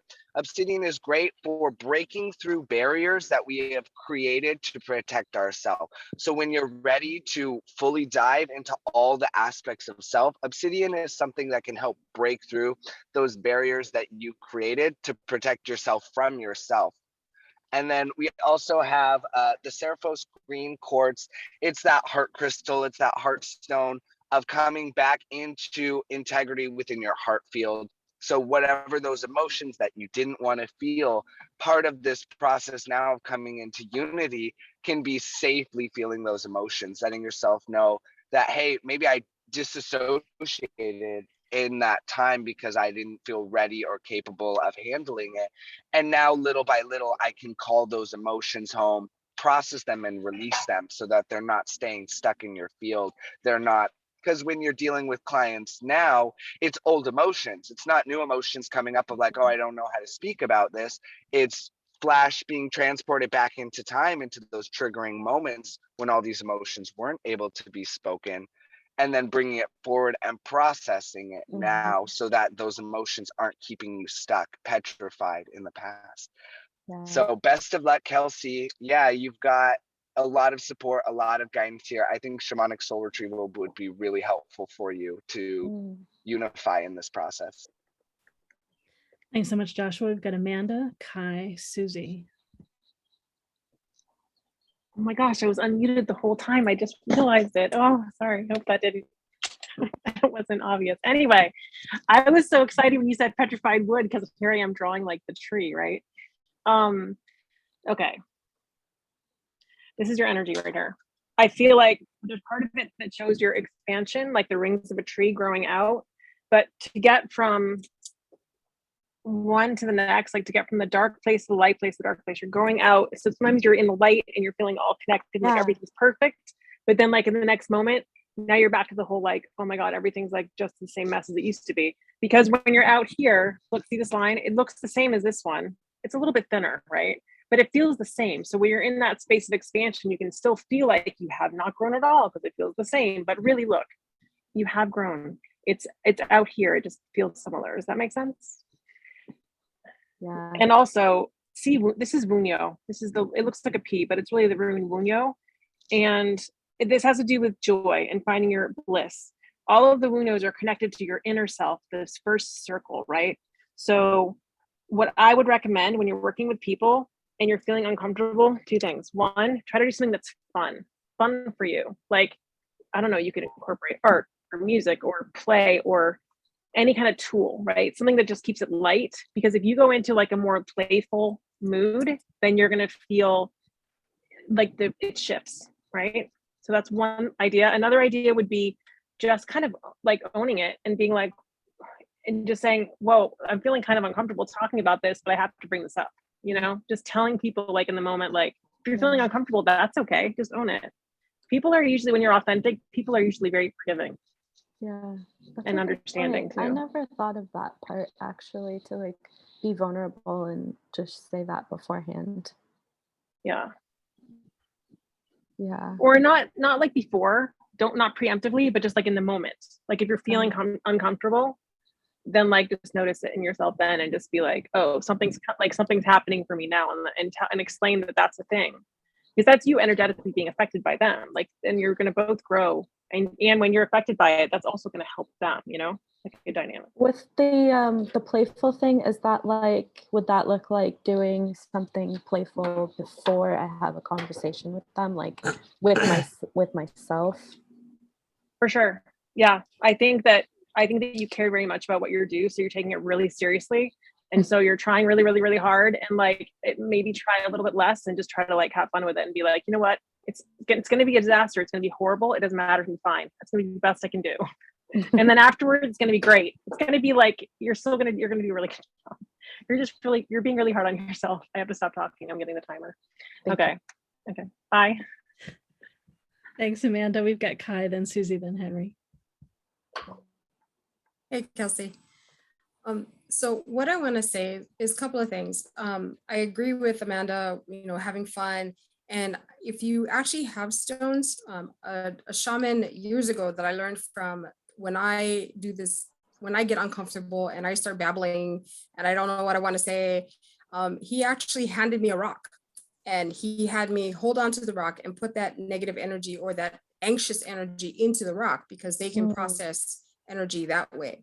So if you ever find yourself in an uncomfortable situation, and Joshua gave you some really great rocks to work with, get a couple of those, hold those while you're trying to have these uncomfortable conversations, and then the rock will support you while you're trying to do that. The other thing is, I'm looking at you, and it's like in your energy field, it's almost like you have like all these little booby traps in your aura field. So like somebody like says something to you, it triggers that thing. And then somebody says something else, it triggers that thing. And what happens is, instead of you like turning that energy outward, you actually absorb it all. And what's happened is your throat chakra is actually closed, which means you're having a really hard time expressing yourself on anything, right? So as part of your work that you're doing, because I can see like your aura is really bright. It's just, it's got all these like these little energy traps in it that has to be taken care of. So aside from, little Kelsey who took off shamanic wise, you also have like pieces of your energy that they're almost like little tripwires. Like, so if somebody trips it, then that causes a reaction with you. It doesn't have anything to do with them. It's all you. So you've kind of like booby trapped yourself in a way. So what I would say is, as part of your work, like when you meditate, like go through, because the aura has 7 fields, like 7 layers, and they're all over the place. So you need to like go layer by layer and just try to clear all that stuff out, and try to figure out like, okay, what is it associated to, or you don't even have to do that. You can just do, okay, I acknowledge that you're there, now go away. I've been doing a lot of energy stuff lately. Yeah. Like I imagine when I'm in the shower, I pray and I imagine that the water is carrying away that the energy that's not my own. That's perfect. I do meditations. I started doing like morning ritual where I white light. I know you said that that's kind of not the best, but I do the violet flame sometimes. Yeah, no, there's nothing wrong with white light. It's just, I would say like in the scope of shields, that's probably like the weakest one, but it's also like one that's so effective that everybody uses it. So there's nothing wrong with it. But for you, like when you're doing the shower thing, like be more concentrated when, you see all the energy leaving, like literally see it going through every layer and taking out everything that's not for your highest good. So that's the intention that you need to have when you're doing this. So it's not just other people's energy, it's like your own energy that no longer serves you, that's stuck in your aura, that needs to go. Does that make sense? And then just work on your throat chakra, because that bad boy is not open. I want to share something with you guys real quick. When I was about the stones thing, when I was a little kid, like a little baby, my mom tells me that I would hold pebbles in my hand like for a full day. So I think that's kind of a cool connection. Yeah, it's great. It's great. Fun. All right. Thank you, Kai. We've got Susie and then Henry, and I've got something to share too. Hey, Kelsey. So yeah, we all agree that there is a father wound there, and shadow work is going to be an excellent way to help you heal that. Kai has really helped me form my answers because she hits on all these points. So checking and see if that energy is yours is really good. And if it is not, you tell it to go away. I use a general, the buckyball I've talked about earlier. I say it has 2 sides. It's got an inside and an outside. So in working with energies now, you can use the outside as a mirror to deflect those away so it doesn't pile on what you've got going. What I'm else not do I have? sure what a buckyball is. A soccer ball. Okay. It's sacred geometry, so it's got the 5 sides, the 6 sides, and so it's another form of shielding. I think shielding like is a important. pentagon? Yeah, pentagon and then hexagons. because they're not all pentagons. You can look up fullerene molecules, and that's what it is. Buckminster Fuller did it. He did so much booking, but also give yourself permission to heal and to speak your truth. I would also add to the stone thing, you could start using blue stones. Lapis is one of my faves, lapis lazuli, to help heal and open up the thing. I also have a Merkaba meditation that you can find on my website, in which you place yourself in a Merkaba, send yourself out into the timeline, because time happens. Thank you very much, Joshua. And that you put yourself in a Merkaba, which is the two pyramids that are intersecting. So it's this shape, and so you're in there. It's more sacred geometry and very protective. And because time is happening all at once, you can send yourself out in the Merkaba and find those points of time, those little points of your soul that you've left out, and gather them back in. That's a form of soul retrieval. Shamanic journeying is excellent too. It's whatever's going to work best with you. And that's that permission part, allowing yourself that opportunity to go explore the things. What else do I have? Is it yours? I've already got that. Oh, and the playful thing. One thing I would like to add about that being playful, don't denigrate what it is you're saying. Don't say, oh, but this may not be true, because you're speaking your truth, and your truth is important. But I do that all the time, actually. I kind of compromise what I feel is true for myself, because it's easy and it's easier that way. Okay, so own what you're saying. I find a lot of people's trauma response is to apologize for everything. Take a step back for apologizing and step into your own power over that. Your own confidence and trauma aren't always the same, but stepping into your own power over it, reclaiming your power from that trauma wound too, is helpful. Okay, thanks. My time's up. Thank you. Great, and we've got Henry's next. All right, Kelsey, starting my timer. Kelsey, a bunch of things. I mean, so much is getting thrown at you. So the first thing that immediately came to my mind was hypnotherapy for you. I've been doing that, actually. Oh, you have been doing, are you doing hypnotherapy? I'm going to recommend someone for you who I worked with. I'll put it in the chat for you. And she doesn't take clients, but she probably will take you because I recommended you. And I worked with her about not being able to speak my truth, and it was extremely effective. I did 2 sessions with her, and it just was a game changer for me. And I'm 65, and I could not tell my truth until 2 years ago. Like, I would have to apologize before I could say that I believe everything is divine. I'd first have to caveat that it was that bad. So that's one thing.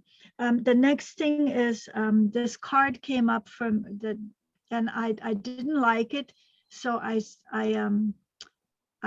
shuffled again, and wouldn't you know it, of course, the same card came up again. Are you able to see it? Yeah. Okay, so I'm going to send you that card. If you put your email in the chat, you can put it privately if you don't want to share it with everybody. It's up to you. You can do that or not do it. And I can send you that card to contemplate it. So some dreaming necessary, because right now there are probably certain truths that you know exactly what you can't share with people. Like, you're not we're not a good fit being one. So I don't think it's very diffuse. So if you get more into dreaming around what your truth is, you might find new ways of saying something.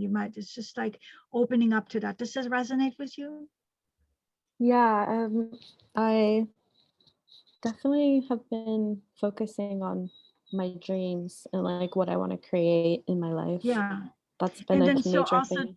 So then dream in terms of how you want to share who you are and what your truths. Apply dreaming to that. And I'm going to stop the share.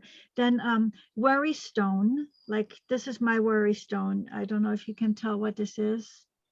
This is a rose quartz in the shape of a heart. I normally like raw, but this was given to me by a very special person.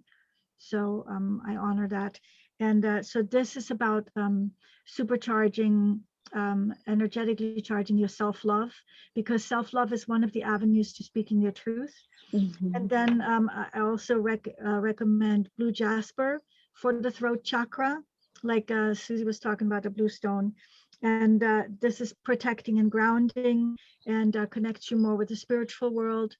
So I would just literally hold that here. And then I have one other thing, and I'll just send that to you in the chat. I have one other card. Thank you.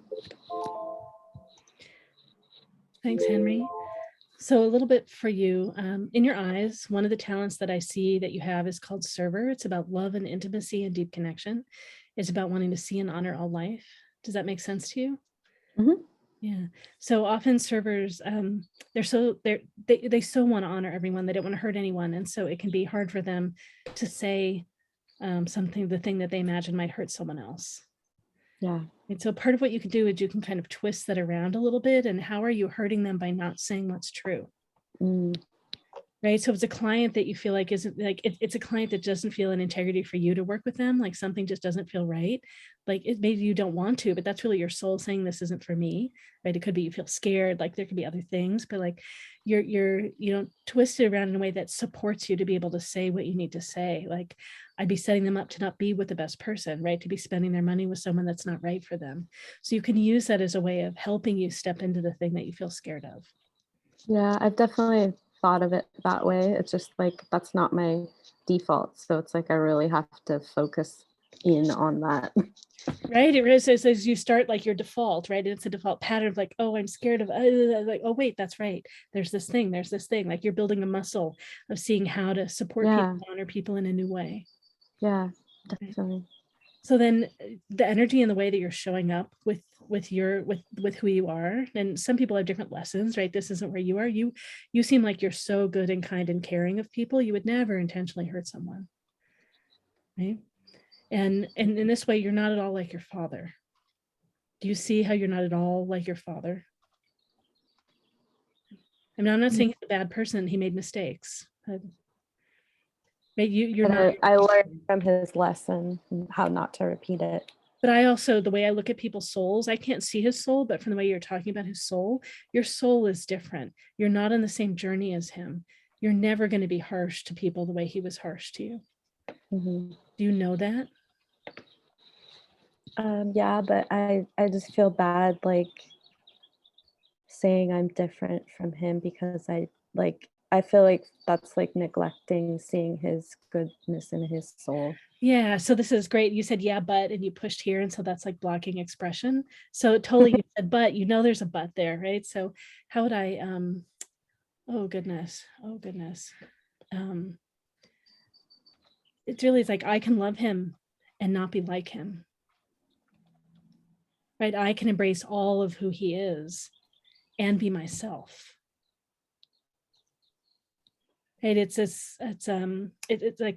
version of cutting cords. Like, so the way I do it, and I didn't start my timer on me, so I got to be careful. It's but there's some ways of like standing and saying some, just part of it's just a basic, and I'm just going to demonstrate. I'm stepping out and I'm sending my arm like that is him and this is me.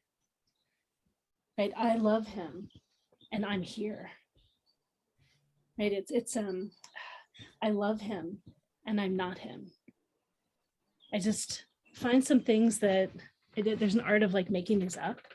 But it's actually similar to the last question that we had. It's how you can allow some separateness and knowing you without having you be enmeshed up in him. And I just what I'll leave to is with the traits that I read in people's eyes, one of them is our defense, how we protect ourselves. And so one version is called flexible, and it's the one that has trouble facing conflict. Anything that we see as conflict, it can just be saying, no, something doesn't work, or yes, I want that thing, and asking someone for something. So it makes sense that that is your wound. And this comes from the first 2 years, right? So a really core thing. So it takes a while to unfold and to build this knowing. You're building the sense of knowing that you're capable and competent, right? That you're worthy, despite the things that he said that had you feel scared as a kid. Yeah, so those are some of the different kinds of things in the way that I approach things. I hope that some of those pieces are helpful. So you're talking about cord cutting, like, because I pray to Archangel Michael to have assistance with that. So you think like using my own body would be helpful? Yeah, there are all kinds of different ways. Some of it's in your body, and this where it gets back again to the intention. So it's you want to let yourself keep the connection with him that you want to, that really serves you, that feels good, and not believe that you have to like be enmeshed up in his energy at the same time. Right? There's a part of you that's like you're scared that if you speak your truth, you'll be like him. And there's a part of you that doesn't want to allow the healthy, clean version of you to speak your truth because you're scared you have to reject him to do that. So Yeah. there's like a push-pull about that. Yeah, definitely. Yeah. Okay. Great. Thanks. I feel like I want more now. And that's why all of us do work independently, so you can work with us privately. I know there's more, Yeah. we have more panels, so you can leap in and ask more questions on panels. You can come back to the same question and get more advice with wherever you are at that moment. Yeah. Thank you, everyone. You're welcome. Thank you. All right, Matt is next. All right, Matt is ready. Matt is coming up on screen. Hi, Matt. Oh. So my question's somewhat around protection. So I've got some health issues that I've kind of developed over the years, and I'm a fairly empathetic person, and I think I'm starting to realize, I think it's because I've not protected myself very much over the years. So I actually just started listening to Kai's program this weekend, which is great. That I feel like it's giving me something to start with finally. But I was also told, let's see, that I've past lives involved with this issue, possibly a galactic family and a 12th chakra imbalance. And I'm also aware of like cords that I have. So I guess I'm wondering if you guys can, if there's anything you can see or any insight you can give to me with any of that, because almost all of those realms are new to me. So yeah, any insight that you can give me, or like better ways to start protecting, or yeah, all of that. So I hope that's enough information. Well, and also Amanda, like the thing you drew at the bottom, like one of the issues I have is hives. So when you start talking about skin and things coming through, I'm like, oh my gosh, I'm like, is she drawing that for me? I'm like, I don't know, like, so. That's funny. Last time their pictures for like individuals and then also like everybody, right? Because whoever comes is part of the vibe. Sorry about that. That sucks. Thanks. That's great. That's part of the, right? Everything is for everybody here. All right, we've got Joshua and then Kai. Go ahead, Joshua. Hey, oh, I can't hear you. Can you hear me now? Yeah. So I pulled a couple crystal cards for you just to kind of see what's going on, what is going to help you the most with calling in that protection and that energetic support. So I got aquamarine as the first one for you to really start connecting into. And that's that water energy, that letting, you were saying how you're very empathetic, of letting other people's emotions flow around you, not holding on to it and keeping it in your heart, letting it kind of flow past you, lightly tapping in if that's something you want to do, but not drowning in other people's emotions. So aquamarine's that really powerful. It's got that throat chakra as well, making sure that you're not manifesting other people's dreams, visions, goals, and that you're holding on to what it is that you want and speaking and creating that into your own existence. I think that's going to be the most helpful for you in terms of like that protection, is standing so firm in who you are and what you want that other people aren't going to, their energies aren't going to shift you out of your own integrity. And then for what's going to help you the most in this moment, fluorite, which is a focus stone, it's a mind stone. I think getting really clear and specific on what that healing and protection means, like what do you want when you say protection? Like what does that actually look like? What does the health that you're looking for, what does health and feeling well in your own body, what does that look like? And then focusing on those things, really being crystal clear on like, I'm going to get there and these are the little steps I can take to get there, and not getting distracted with other people's energies. Well, what's going on in their life? How can I help them? Of really making sure that you're coming back to center of what's going to be best for you. And then a completion stone of amber, which is all about those sacral energies. So it's that desire, it's that passion, it's that joy. If you're constantly being overwhelmed or drowning in other people's everything else, it's hard to create the life that you want for yourself. So I think spending some time of bringing that fluorite and amber energy together of like, what do I want? What is my ideal, joyful, passionate, happy, full of love life look like? And then just really making sure you're always redirecting and steering towards that. And there might be little bumps in the road that kind of shift where you want to go, but really focusing on what it is that you want, I think is going to be really powerful. And will really help kind of clear up some of those health issues, because now you're not even focusing and allowing other people's energies to have presence in your life. Thank you. You're welcome. Thank you, Matt. Thanks, Joshua. We've got Kai and then Amanda. Hi, Matt. Thanks for buying the course. I hope you find it helpful. It's been helpful so far, yeah. How far have you gotten into it? I just got to the 4th lesson where you create your own shield. And so I just did that this morning for the first time, so yeah. Okay, that's good. That's good. So what I would say is, or what I'm getting for you is that because you talked about cords, now shields work really well, except when you have a cord already attached to you, then you end up trapping the cord in with the shield. So the first thing I would say is, if you have any cords, and I think you do, I'm actually hearing that you have at least 4 of them, that they need to be cut. So once you cut the cords, which you can do yourself, we can actually do this as, there's different ways of doing it. You can Google all that. There's people who demonstrate that sort of thing about how to cut cords. Actually, tonight there's the full moon. There's a big moon event. So I'm actually hoping to actually do one of those dual candles with a cord between and kind of let them burn down. And I'm not sure exactly all the cords I have, but I'm sure I have at least one to my father is one that I think is a big one. So. Okay. So what you would do is, like, when you're setting up your candles, you set the intention that when that cord is cut, that all your cords are cut. Okay. And then after that, then you put your shield up.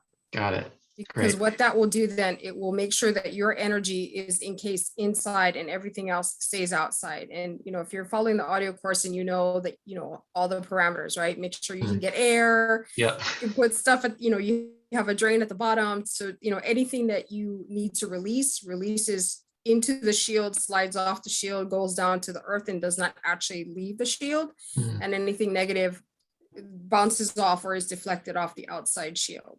But I think that's your first steps, is cut the cords and then put your shield up. And then I think that will help with a lot of stuff, because your energy right now is not balanced, because you do have a lot of stuff that belongs to other people, and that the energy is kind of throwing you off. And I think that that's probably what's contributing to a lot of your health issues as well. So once you can get your energy in balance, then your body will naturally try to balance itself. And speaking of hives, I had hives for like 4 years, and that was torturous. So I understand. Yeah. But for me, it was stress related. So, but in this case, it could be energy related, which could contribute to stress and all that other stuff. So just keep that in mind. Does that make sense? Yeah. Yep. Thank you. Perfect. Thanks. Thanks so much, Kai. We've got Amanda next. One of those times where I'm like, 3 minutes. Oh, anyway. Okay, I'll do my best. You can have some of my time. Go ahead. Okay. All right, panic. All right, so the first thing I drew was, it looked like your intestines. I know that sounds like weird. So I feel like there's like a gut related issue. So that could either be like your hives could have a component of it that's food allergy related, or it could be like stress in your gut. It can have to do like, solar plexus, like power struggles, right? Like defining like your own power and like what it means to like be strong and that kind of thing. I also see some cords that we're talking about. There's one, and the rune wheel's kind of here in the corner. Well, I don't know if you can see it. You probably can't. It's like an alphabet, right? And each rune represents a different energy. In Norse mythology, it's like an alphabet which goes from F to the last one. I forget right now. Oh, okay, sorry. F to O. Anyway, you have chords off of Thurisaz, Gabo, between Sawilo, Tiwaz, and Dagaz. Now, the one coming off Thurisaz has to do with that. You mentioned something about father related. That definitely could be that. Like if you had a father that had very like expressed frustration in a way that you didn't like, or had anger problems, that could be like causing you to have a chord here.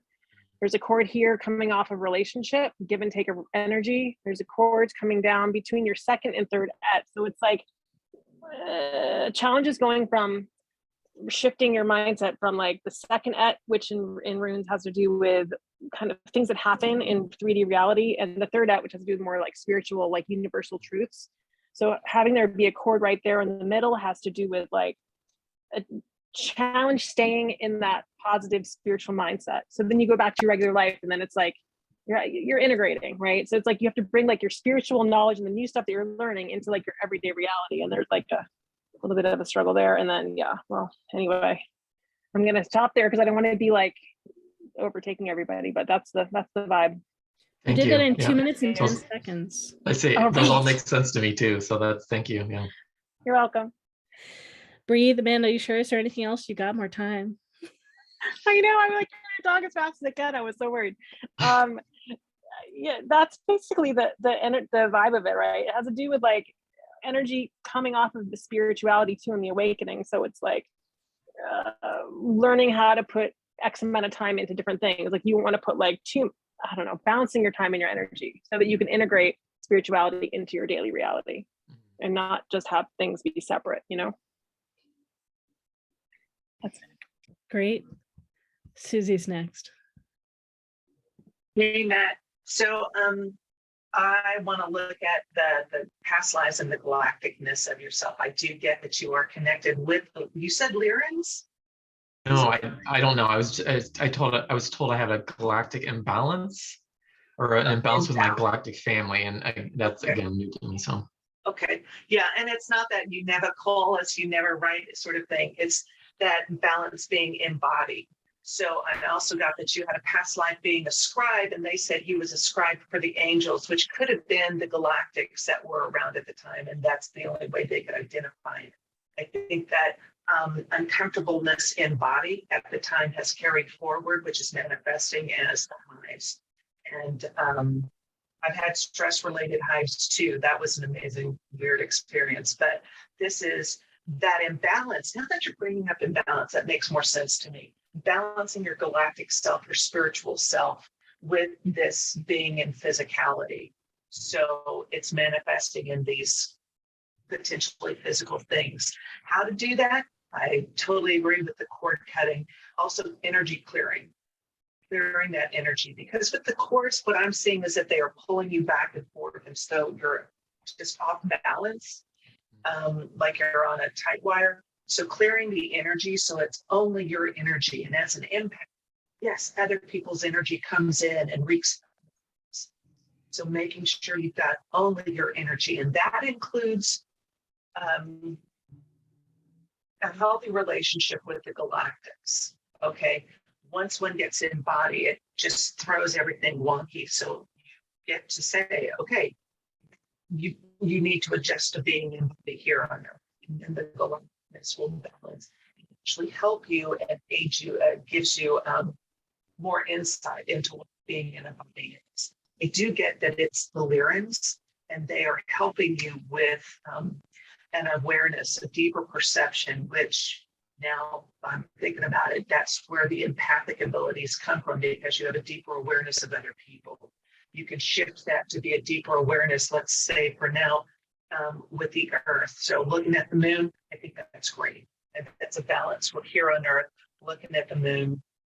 And there's an eclipse too that's supposed to happen during the full moon. So open up, but protect yourself around that energy that's going to be flowing through.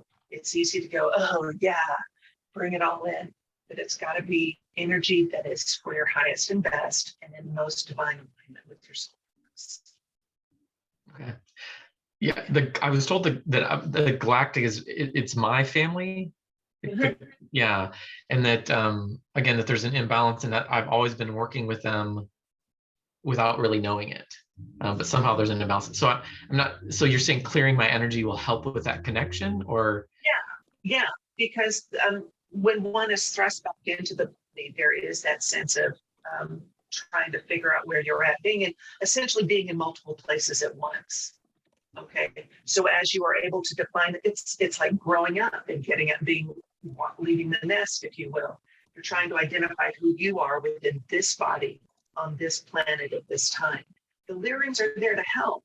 Right now, all they're asking for is for you to have that perception of life on Earth. You don't have to bring in all the things to make it happen. You can say, this is my focus because it helps me be balanced. It helps me to maintain my health. So taking in other people's energy, it's not helpful. They're looking for your experience. Okay. Yeah, that makes sense. Yeah. Thank you. Thank you, Matt. Take care. Hey, and I'll say a tiny bit. I didn't get the full original question, but I noticed when you said that you were told that you had a galactic imbalance, you were touching yourself right here, like scratching yourself right here. And so I give all this meaning, right, to what comes through the body. And so what occurs to me about right here, the first thing was, there's a thing that's right in front of you that you can't see. Right. And then someone else wrote in the chat, and I like all these things, right? Everything's meaningful. Someone said he definitely seems to have angel energy. And I so agree that you have this beautiful energy. And so to me, you're worried about something that might be here that you can't see if it's here. But like you're worried about something that's not necessarily a problem. To me, you have this beautiful energy. And like the thing is just to go out and share the gift of who you are with people. So how does any of that land for you? Yeah, it does. I mean, I think I'm afraid that I've got something in me that's bad, but no one's ever validated that. So like I'm almost always getting this good reflection back. But more recently, I think as I try to give, I think it's almost like I'm giving too much, and I keep nothing for myself. And so that's where this whole like trying to protect my own energy. And then also the intergalactic thing too, like I'm like, I don't want to be in my body. So like, I'm wondering if even part of my process is, do I need to value my soul and who I am, so that I can actually kind of settle in my body rather than being like, I don't deserve to kind of be in my body kind of thing. Yeah, I don't know if that. So yeah, I so appreciate hearing all this. I know like we probably want to go around and like give you answers all over again. It's new layers. So you said that you keep nothing for yourself. I encourage you to say those kinds of things in past tense when they come up. I used to keep nothing for myself. Right. And then even play with some of the language again. I'm learning to welcome resources that support me. Yeah, you do seem lovely. Yeah, you do seem lovely and good. Thank you. Like, so someone didn't believe in your value. Someone wasn't affirming it in the past. And right, you've taken on those beliefs and held them, and you can let them go. You can know yourself in your own way. And all the feedback you've gotten from all these people. And I get that someone core told you that you weren't good in whatever way they gave you that message. And so it takes something to let that go. It's just know that you can hold the love with that person and not be caught in their story about you. Yeah, the advice you were giving, Kelsey, I'm like, oh my gosh, I need to hear a lot of this too. Yeah, so yeah. Great. Maybe Henry hasn't gone yet and Henry's ready. So let's leave. No. Hi. Hello. I was unmuted. I didn't have anything for you until the last thing, when you said that you don't want to be in your body. Is that what you said? Yeah. Yeah. So I studied ecotherapy recently and became certified as an ecotherapist. And what I've discovered in working with the earth in a reciprocal way is not addressing directly head on what the issues are and the challenges are for you, but in an indirect way. And it filters through the back door, it filters through your body. Your body This body here has its own intelligence and its own consciousness that is distinct from the consciousness that is emanating from your mind. It has its own mind. So you discover that when you do ecotherapy work. And so what's so important is to do reciprocal work. So I see that maybe you're in an apartment or something.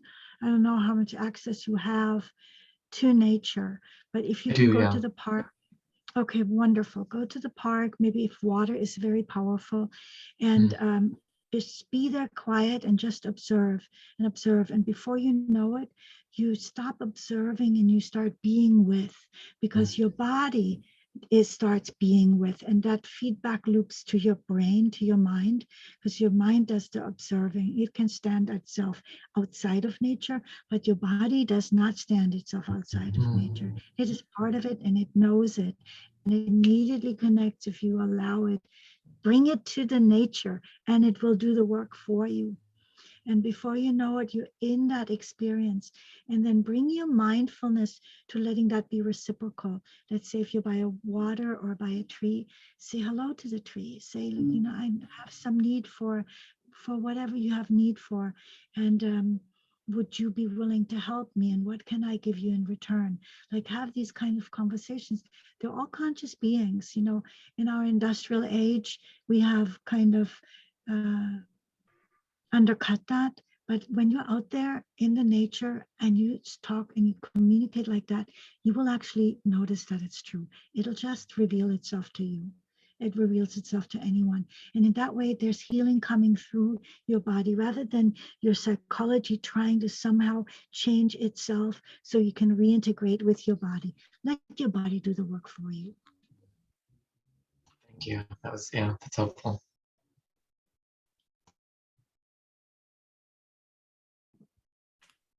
Thank you, everyone. Yeah, you're welcome. Thank you so much.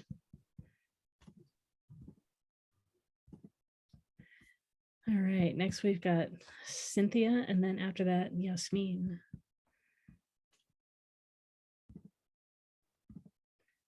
All right. Hi, Cynthia. Hi there. Can you guys hear me okay with this headset? Yeah, it's a little low. We can hear you. Yeah. Okay, I can always take it off as well, whatever works best. Great. Okay. So I've been working with manifesting highest and best care for my mom, who has been recently diagnosed with dementia. And she lives out of state. And so I'm well versed in doing all sorts of energy work and healing work and all sorts of things and working with manifestation. And what I'm finding is that I'm running into an issue with a family member or two at various times. And when I talk with them or get a text from them, I automatically start to feel like almost like trauma or panic. And so what I'm noticing is I'm starting to wonder if there isn't like a dual intention on their end, because a lot of what I'm pulling forth is coming forward quite quickly and easily, and then there's these blocks that come up, and then I'm feeling stuck. So the question is it a dual intention? Is it something I need to do better protection for myself, or this intention again for my mom? Yeah, I'm just feeling kind of stuck, and it's a complex issue that is like I said, I've worked on with other people. I've done all sorts of work, and I have not run into this type of personal, issue with this amount of complexity, and I'm just kind of confused on what to do with it. So any thoughts, any insights? I had written down some things here, so I'm just kind of looking through my notes. Yeah, but that's the first question. Any thoughts or insights? That's great. And I have a couple of questions. You said she is out of state or she was out of state? She is out of state right now. Great. And where? Go ahead. Go ahead. And she's living at home, and the person I have the biggest issue with lives with her. It's my niece. And so yeah, it's tricky as I'm trying to pull forth. That's great. And where are you in the birth order? Where are you in the birth order with your siblings? Second. And you have, and it's my brother's daughter. And so you have, you have an older brother and a younger brother, or younger, who are they? Just an older brother, and this is his daughter who lives there. It sounded like there were two people though, two siblings. Is it just the two of you? It's just me and my brother. He's my older brother, and it's his daughter who lives there with. Okay. Great. my We've got mom right Joshua, now. Kai, and Amanda in line. Go ahead, Joshua. All right, can you hear me okay? Yes, I can. Okay, Cynthia, so I pulled a couple cards. These are crystal cards just to see energetically where you're at and what process you're currently going through.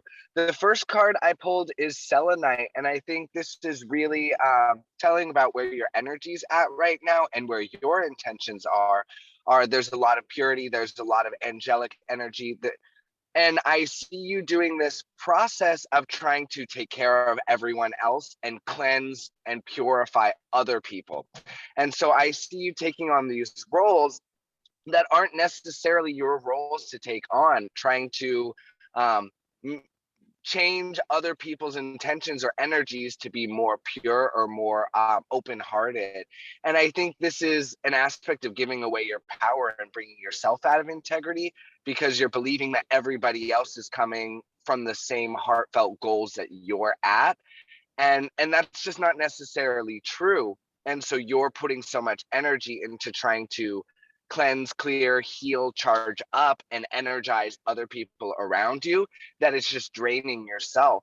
So I think this aspect of selenite can be really helpful to you of like, where and when are you charging yourself up? Who is the support and the intentions around you that align with you that you don't have to do anything to change or bring to that state? So I think selenite was going to be a really powerful guardian, a really powerful crystal companion to work with, to re-energize yourself, to have your own support. You were saying, oh, are the intentions of other people, is there a dual intention? And there is. I mean, you're asking the question, but you already know the answer.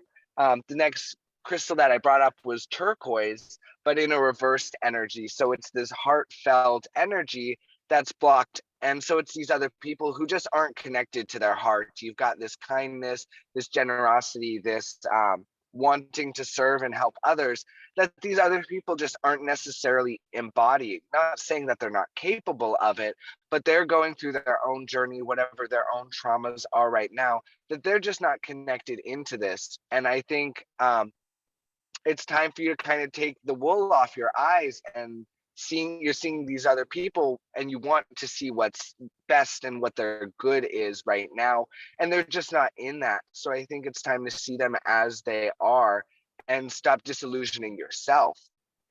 And moving into this completion energy of the orange sapphire, and sapphire is a stone all about like standing in that integrity and being really firm in your truth, in your own passion. And so I think it's time to really stand firm in what you want and what your desires are. And it doesn't really matter what the other people want, because yours is in the best integrity. So best of luck, Cynthia. Thank you. Thanks, Joshua. Next is Kai. Hi, Cynthia. I got very clearly that, yeah, there is, intention that is kind of going counter to yours as well. But yeah, like Joshua said, you knew that. This is not news to you. But what I would say is, I think, again, that Joshua's correct in that you're overcompensating for other people, and it's not in your best interest to do that. You're put all your energy toward the manifestation. And the other thing that came up for me was that, you're not going to change the other people, right? You're not going to change your niece. She's going to do what she wants to do. She's going to continue to step in the way however she wants to do that. Right. But what you're looking at is you're trying to change a situation, right? You're trying to affect a change on a situation. So what I would do is, because you're really good with energy, is I would direct a lot of energy, a lot of positive energy to the situation. So then that way, all the options that can be presented will then be presented. And regardless of whatever your niece or anybody else does, the whatever the true path is will still manifest. And that's what I've been asking for. I've been really just putting out there, whatever needs to fall away, may it fall away, number one. And whatever opportunities, possibilities, highest and best good, may that come forth. And Yeah. yet these things keep popping up, and I'm like, why won't it go forward? You know, and Well, yet lots of pieces are going forward. yeah, and the thing is, you know, because they're gonna continue to try, however they're gonna try. But as long as you put forth the, you know, the straight effort, that, you know, highest and best, no matter what, That's that right. they could keep doing whatever they want to do. The highest and best will still manifest. It may not manifest as quickly as you like, but it will still come forward. And again, direct energy to the situation itself, and that will lend strength to what you're doing, you know, to manifest it from a personal perspective. Mhm. Because when you send energy to the situation itself, then that can also work on them as well. So when they're ready to accept the energy, then they can take that energy related to that situation at the same time. Does that make sense? Yes, it does. Thank So you. that's what I'm getting is your best bet on it. I mean, you can use a shield, but it doesn't really make sense because they're your relatives. So it's not like you know what I mean? Like you can put up a shield to the energy, but the fact is they're still there. So they're, you know, they're going to find a way to continue to send that energy in one way or another. If it was a stranger, I'd be like, put up a shield and be good, you know, but it won't work with family. So that's what you do. Like, keep doing what you're doing. It's all good. Don't focus on them, focus on the situation. Okay. Thanks. All right, we've got Amanda next and then Henry. Okay, this is you right here. See? So I can't see what you've been drawing all day, and I'm so sad because I want to be able to see. Oh, You're are you on phone, a right? You're on a phone swipe. Swipe a couple times until you see her drawing. Okay, let me try that real quick. Let me see if I change it around. Okay. Okay, now I can see it. Thank And then you can double Sorry, tap it if you want it to be full screen. Okay, thank you. Sorry, I didn't see that before. No, you're good.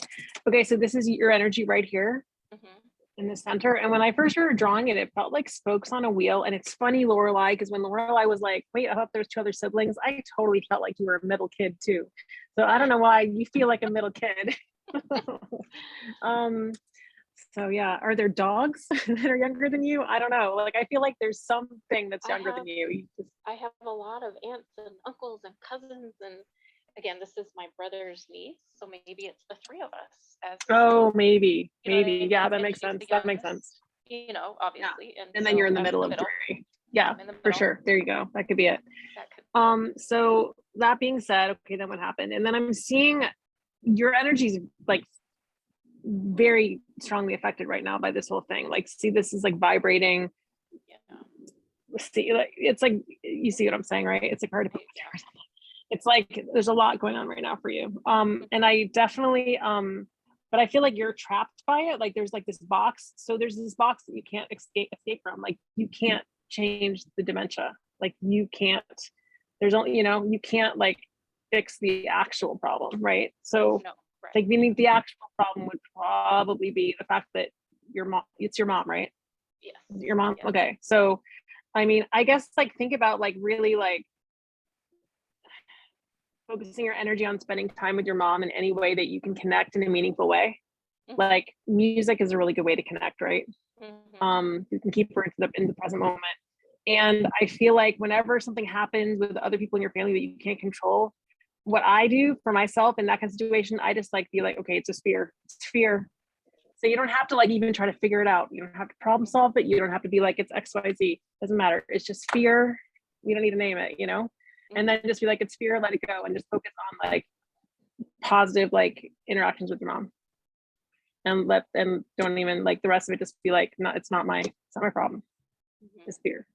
Don't worry about it. I mean, you know what I'm saying? Yeah, I do. Okay. Yeah, that's good. Thank you. You're welcome. Good luck. Thank you. Great, we've got Henry next. Okay, Cynthia. So I think what I didn't hear is a real clearly formulated what it is that you want. Or did I miss it? So I didn't say that. Okay. And we're kind of in an odd situation in that my mom is newly diagnosed. Again, she's living at home with my niece and my niece's boyfriend, and she's not at the point of needing care like in a facility, but we know that that's potential down the road. She does need care, like she's not to be left alone, those kinds of things. So but can I not stop you just necessarily. for a moment Yes. here? Yes. Because I did hear all of those things, other than that she lives with her boyfriend. I hadn't heard that, but I don't think that's material. In all of this, I'm not hearing what you want. What I So, want. yeah, and so don't tell me what you want, because I think that this is going to be a process. Yes. Like we could force you now or try to push you into saying what you want. But I think this is a process. The card that came up, I'm going to screen share it. The card that came up immediately was this card. Are you able to see it? Yes, I can. You figure out how to do it. So if you put your email into the chat to me, I will send you this card. And I think it would be useful so that you can be with it, because this card will convey, it's to me, like I've been told, and I feel the same way, these are like pathways to the divine, these cards. And so be with that. I think this is governing what's going on. There are some limiting beliefs, so things you believe that are limiting your ability to see the full picture. And so when you cannot see the full picture, you cannot really identify what you want. And it's telling. And so take that seriously and go like, okay, let me play with that. I feel that it is telling that you didn't say what you wanted. I think there's a big meaning behind there. I think that you have a very strong narrative of what's going on out there, but not who you are in this unfolding, and not what you want. Like you're working energetically, but when you don't know what you want, the outcome that you want, then the work is not pointed enough.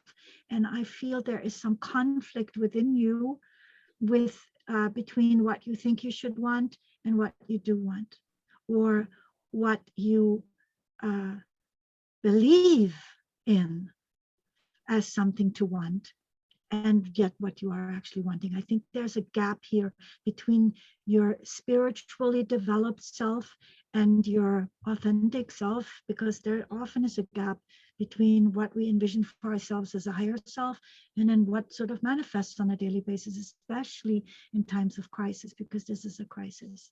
So I hope this was helpful. I'm going to stop sharing. I should have stopped sharing a moment ago.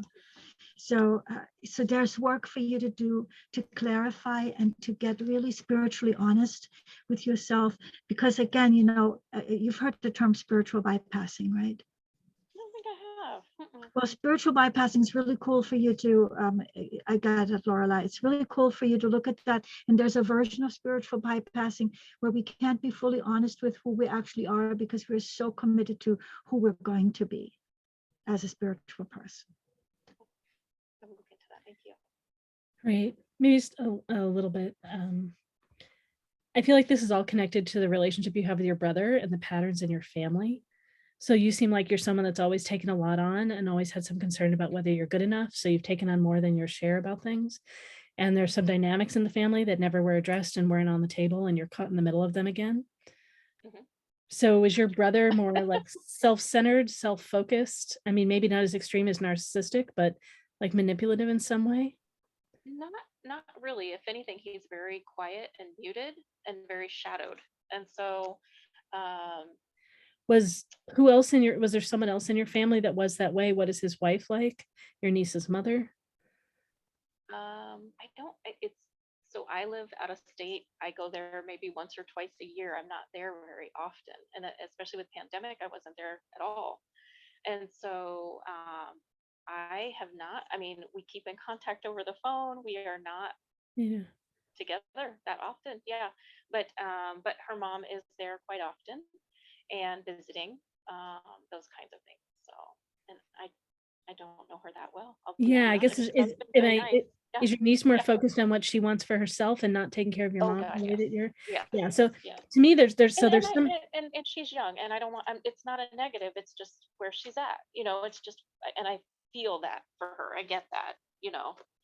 It's just the way the energy I'm picking up. Somehow, what I'm imagining is that it's not just like young and not focused on the things that are priorities for you. It feels like there's something else going on that's about being focused on herself. And I don't know, with your mother and your father, Mhm. is there someone else that was more focused on themselves and more? Yes. I mean, I feel like it was kind of interesting. Mom was hyper focused on dad, and Right. then dad passed away about a year and a half ago from brain cancer. Mhm. And so when he left, she was on her own. But again, my niece moved in. So, Yeah. um, So I'm just to make up just some of the threads. So it sounds like your father is too focused on him. mhm, I'm guessing that your brother's wife was too focused on herself.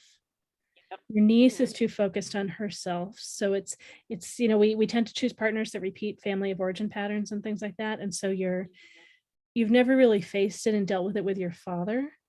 And so it's mhm, coming up now with your niece. So it's all these old patterns.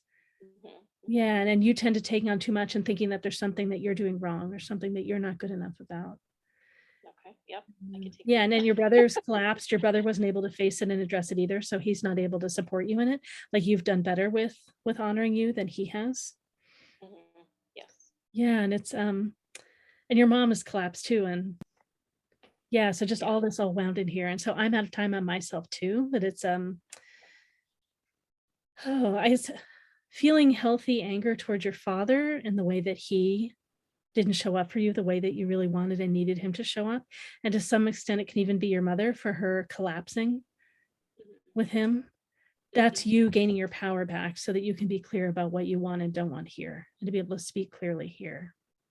mhm. And I Me- find that and I know you said your time is up, but I find that what I'm trying to pull forward is neutrality in a lot of ways, so that whatever is highest and best good will it- will unfold. Like I don't want to have a power or a judgment over it It's great. because Your talents you probably are scholar and priest priestess. Scholar is neutral. It's very neutral, wants to hold a space of neutrality. And priest priestess second. They see what's better, but they tend to be harder on themselves. And so you're holding a space of neutrality that's not of service to the situation. so what do I do? And it's feeling your feelings and emotions that are in there that you've kept down in that you haven't let flow through because you've been, yeah. So great. And we're going to run out of time. We have one more person in line. Sorry, everyone. We're supposed to end at 4:30 and we're going a few minutes late. Susie's got to jump in to say something here. Go ahead, Susie. Just real fast, instead of neutrality, look for detachment. Okay. That like way you're not attached to whatever outcome it is. You've been sending all this energy out for best and highest and all that, but then don't get married to whatever had happened. So I also sense that the niece is kind of feeling like she's jumping ahead to the end of the story, and you are staying very well present in where the story is at the time. And yeah, that's what I got. Thank you. The Yeah. detachment. Yeah. Thank you. And like, this has clearly been a popular theme. I have other people that wanted to ask questions. We're going to do this theme again, not that far away. And Cynthia, thank you so much. Yeah, Thank you. dig in to feel the feelings that are there that you might have been in denial that you haven't felt, right? So there's part of you that feels deeply and part of you that is neutral in a way that hurts you. Neutrality can be really good, right? Detachment really good. And it's, yeah. Right. Thank you. You're welcome. Very Thanks so much. All right. And next we've got Goddess Yasmin. All right. Here, bring you up. Great to be with you again. Yes, I'm glad to be here. Do I have to do anything to be brought up, or am I just gonna? You are up front. I got you here. What is your question today? Okay, I have kind of like a couple questions, so I'm just going to try to blend them all in. First, I just wanted to start that to say that I have like so many synchronicities that are in my face all day that I'm starting to get overwhelmed by it, including the license plate, because I remember I would write down license plates and I just want to help people with their life problems, but now I'm seeing license plates with like my BYS 4530, like my birthday, or another one, BTD 522, my daughter's birthday. And they said, bring your soul. And then they said, beat the devil. Also, Breonna Taylor dead. Like, Spirit has been doing acronyms for me for a long time, but now it's just a constant one. So, for example, I'm just giving you a couple that I wrote down.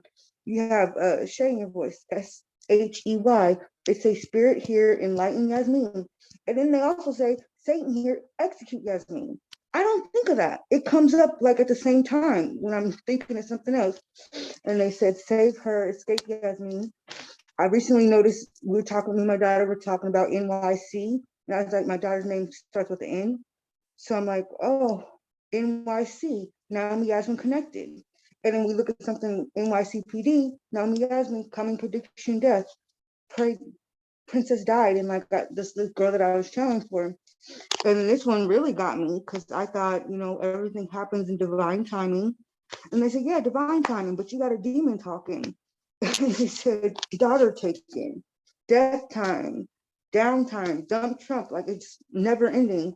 And we had someone in Ryan on here, that's one of my friends that passed away, but he also said, Ryan, reunite Yasmin, Naomi, alive. I say, okay, I know this is part of the divine consciousness. I'm a conscious being, and I'm picking up on other thoughts that are not mine. And I'll say, divine consciousness, devil conjured, death coming, dead children. And I like wrote shit down, and it's like happening right in front of my eyes. They say they said they hear everything as me. So I'm wondering, am I like broadcasting my thoughts? Also, they said divine woman. I said divine woman. They said demonic woman, dead woman, demonic mind. And they said, write that down. And I said, we're the divine, we're the dead, we're women, the devil. Like, I don't think any of that. Last one, Days, DAYS, that's my name. It said divine alchemy, Yasmin safe. And then they said devil's advocate, Yasmin soul. So I don't even like it. Like, even when the girl went, her initials were KH, I was like channeling Helen Keller, and then they're like, kill her. I'm not suicidal or homicidal, but, and they say holding space, Holy Spirit, hail Satan. It's just like too much for me. My friend said that they put some type of black magic on me. The last time I went to one of these, I was lucky enough to work with Kai, and she removed the entities that were attaching from me. So I'm not having bad dreams anymore. I'm having weird kind of premonitions. Like I wake up choking or whatever, and I'm like, she choked to death. And then a couple hours later, I look at my phone. Oh yeah, we found her. She was strangled. And it's just very disturbing. Like, I know I'm meant to be a medium and give people messages from the other side. I just don't know how to shut the negativity out. And I ask them every day too. I said, my God, my guides, my spirit guides, my angels, my loved ones, please don't let these negative thoughts come into my head. I don't want them, but they still do. And it literally is driving me crazy. And I don't even know what to do about it. I do this in the hospital. It says think happy thoughts, and I'm a naturally happy person, but like even stuff that I wrote down has come true. Like I wrote down 3 kids the other day, and I was looking, I'm like, why did I write that? 3 kids. I woke up in the morning, the mom on Mother's Day killed her 3 kids, and it's like, it's getting overwhelming. Yeah, we've got some answers for you. I just want to check in. So what are the ways that you're already practicing? Because I know that you're a practitioner. Give us some insight on how you've been practicing. How I've been practicing? I've been going outside a lot, spending a lot of time in nature, getting Sorry, grounded. no, I mean, you're a practitioner working with other people, right? Oh yeah. Yeah, so I do card readings and mediumship readings. And that's another thing. Like I'll be doing a card reading for somebody and spirit just keeps coming up. And it's in the cards too. So I was like, you see how this is related? Like I'm pulling this card. The first card I pulled for her was creativity for her chakras, creativity for number 35. And I was saying, you're doing something crazy. She's like, yeah. And I was like, also MS. I don't know, they're saying MS. And she says, well, my mom and my sister passed 5 years ago. And she said, my mom passed in 5 and my sister passed in 3 March. So then all the cards that we were pulling from there were 5 and 3, or it added up to 5 and 3 and 8. I said, do you call him Archangel Michael for help? And she said, no. And I said, okay, let's pull from Ask an Angel. Pull Archangel Michael protection card. Like they're really spot on. So, I've had some people who come for card readings that, I was at the last fair in Bellevue. Yeah. It's great. It's great. We got some answers for you. Thank you so much. So I just wanted to have that be part of the context that everyone is holding and how we answered. Okay, great. Okay. All right. So Amanda, you were first. Did you want to leap in? I know, I'll try. I feel like I had something really good to say and then I forgot. Oh no. I know, I'm sorry. I have like attention issues, but I gotta try. I'm sorry. And even when they fly, they say they real Yasmin. The rest. Wait, what? Even Okay, when well, they fly, they say the real Yasmin, the rest Yasmin, like put me to rest. I don't like it. okay, this is you right here. Right Okay? there. This is your picture. Okay. Do you see it with the red and the blue stripes in the middle? Yeah. You have a lot going on. And the dots, whenever I draw dots, it has to do with like dead people and like mediumship kind of stuff, right? So the fact that you have all these dots around you and then you're saying that you're medium makes sense, right? So you're definitely, you're a medium, but your problem isn't getting good medium mystic things to say. Your problem is calming yourself down and organizing your stuff so that you can like not drive yourself nuts, basically. So when you're getting like messages from license plates, I'm only saying this because I get where you've been, and I feel like maybe we've all been there, but I definitely like know what you're experiencing right now. Like you have so much stuff coming in, you just need to like organize it, right? So some things like I would try to stop taking messages on certain things so you could tell your guides, like be like, okay, like I get that you're with me, but please don't show me things through license plates anymore. Do you know what I mean? Just be like, don't show me things through them anymore, because you want to like try to compartmentalize it so you have like certain times that you're doing it and then other times that you're not, you know?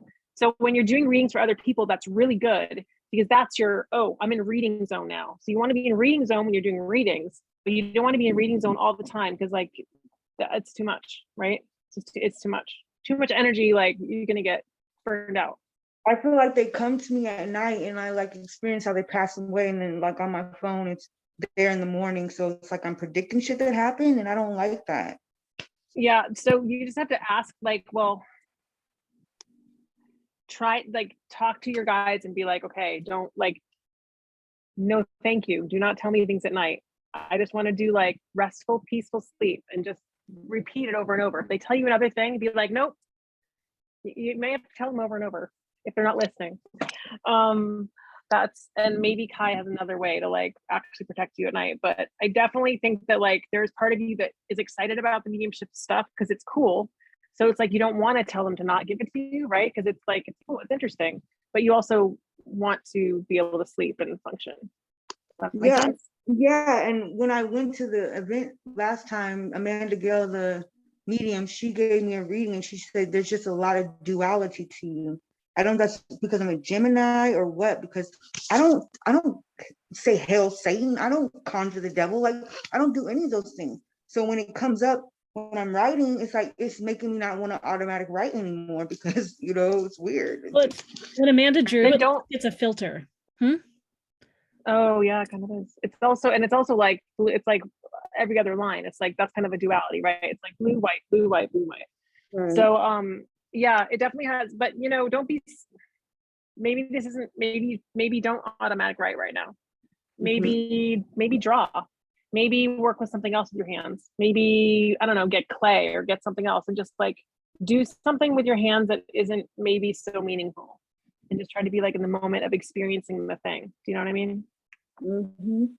And just try to rest your brain a little bit and try to like, I like the idea of drawing. Have you ever drawn at all? I did draw, but the only thing I could seem to draw are like hearts. Drawing hearts. Drawing hearts is great. That I go to on Mondays to try to make art. Yeah, no, that'd be good because that's like accessing a healing part. Because drawing for you is going to be very healing and like grounding, I feel like. Yeah. Okay. All right. Bye. Next.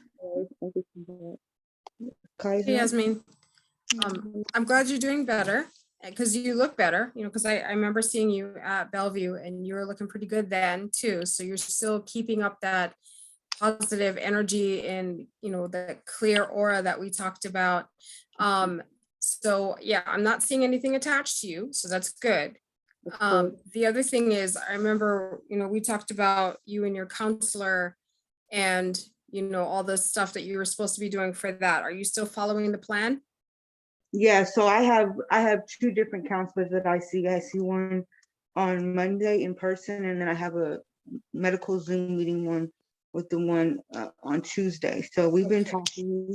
Good. I'm back on my meds and they're changing. So okay. like, they're there, but perfect. because that's what you and I talked about. Remember that it's not like your abilities are going to get bigger, but you have to get your brain chemistry back on track.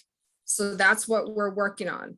So part of what's happening with the dreams and stuff that you got going on is that your brain chemistry is still not quite where it should be, so that you can like literally take control of everything. You're almost there. You're almost there. I feel, because your energy feels different to me than the last time that I saw you. Like the last time you were like, I was, you know, practically peeling you off the wall when we first worked together. And now your energy is a lot more stable. So that means you're doing the work and you're doing really well. I'm really proud of you. You're doing so good. It's amazing. You have a lot of, you know, you have a lot of challenges. And so the fact that you've come as far as you have is amazing. I just want you to know that. I'm so proud of you. Okay, so we need to keep this going. So continue what you're doing with your concerts, continue working your mediumship stuff. You're doing great. As far as the license plate stuff, like you know, like that's noticing all that stuff is part of that chemical imbalance we talked about. And as soon as we can mellow that out a bit, you're going to find that letters are just letters. They don't actually have any meaning. I know that they are, but like I had this one deck by Alana Fairchild, and she had numbers between 1 and 54, and I studied that so much. So it's like now I see the letters and I see the numbers, like what the numbers mean. And it's kind of like, I told my friend, he said, I think you're just like living outside of the matrix and you're finally like spiritually awake. So what do you think about that? Well, you are spiritually awake. There's no question about that. But the thing is, like, sometimes, like in all things, you can fall down the rabbit hole. So what I'm saying is, like, work with the numbers that come up as they come up. But, you know, when stuff just happens to randomly show up, like, just, you know, just like, yeah, okay, I got it, and just ignore it. Because we can, you know, you can read into anything, everything that happens. Like, oh my God, there's a bird. What does that mean? Oh my gosh, there's a leaf falling down. What does that mean? You know what I mean? You make it crazy with that kind of stuff. It's like you're going to fall down a rabbit hole. So you need to just focus on what you need to do. Allow your mediumship to formulate, say you only want positive things. You're only going to listen to positive things. Anything negative, you will not accept. And then just, you know, keep following what you're supposed to do with your counselors, take your medication, and, you know, keep training with your, you know, the people who's teaching you mediumship. You're doing great. You're doing great. All right. Thank you so much. You're welcome. Just before Joshua goes, I have a question. How much are you sleeping each night right now? Oh gosh, I'd say right now it's like 4 or 5 hours. I take 2 different pills to help me sleep. I don't have trouble getting to sleep. I have trouble going back to sleep after they woke me up with a dream where I'm literally choking and I got to run to the bathroom to go throw up because I'm being choked out. Like, it's crazy. But I want more sleep. Like, I feel like I used to got more sleep, but that has kind of changed recently. Yeah, it's like I'm a short sleeper, so I genetically can do okay with less sleep. If that's not true of you, it's really important that you get enough sleep, or having too little sleep can speed up all those thoughts. Yeah, so really important that you're finding ways to sleep. So I just want to mention that in there. All right, Joshua. Do you feel, this girl told me that they put black magic on me. Do you feel like that's true that they did that, or are they able to do that? I feel like they tried, but it didn't work. Okay. Great. Joshua's next. All right, Yasmin. So I pulled a couple crystal cards for you. I want to piggyback real quick off what Kai was saying. She said the word mellow, and that really stuck with me. And I think now is a time where you're doing a lot of deep listening and you're trying to hear as much as possible. And maybe it's time to start shifting into standing in your own voice and saying what you want. Because if we're thinking of it like filling up a bathtub, you've got the water all the way up on hot, the floodgates are open, and you're trying to hold as much as you can. And you can twist that knob and not ask, but say and state what you will accept and what you're going to allow into your field. I think you've been so open to try and get as much as you can, then now it's time to start shifting that dial and turning the intensity down, because you've got the message, you're hearing it. You don't need to listen to your music on blast full volume. You can listen to that and something that's more sustainable and something that's going to be easier for you. And so I think it'd be really helpful. I've pulled Blue Lace Agate, which is all about soft communication. I think it'd be really helpful for you to go through and list and write out how you want to receive information. And that's just it, setting those boundaries, setting those, like, this is how I'm going to receive information. And I'm not even going to listen to other ways of information coming through. So if you like automatic writing, great, then that's one of the ways. If you don't like the license plate, then no, information is not allowed to come through in that way, and setting those clear guidelines. Or maybe it can come through that way, but let's turn down the intensity. It's not in every moment. It's only specifically when I say that that's what I want. I also wanted to, you had said something about, oh, they're bringing information up. And I want you to be clear about who they is for you, what kinds of being, what kinds of guides, what kinds of entities that you're willing to receive information from, and being really clear with your discernment that way. Like, if it's not my team that's in my best and highest good right now, maybe there were guides who in the past were helpful for you to connect to, but they're not in alignment with you any longer. So redefining who your team is and who gets access to you, because you are a powerful channel. And not every being deserves access to you. Not every spirit that's looking for some sort of voice deserves to connect into you and use you as their mouthpiece. So making sure that you're being really clear with your discernment of who even gets past those barriers to access you and your knowing.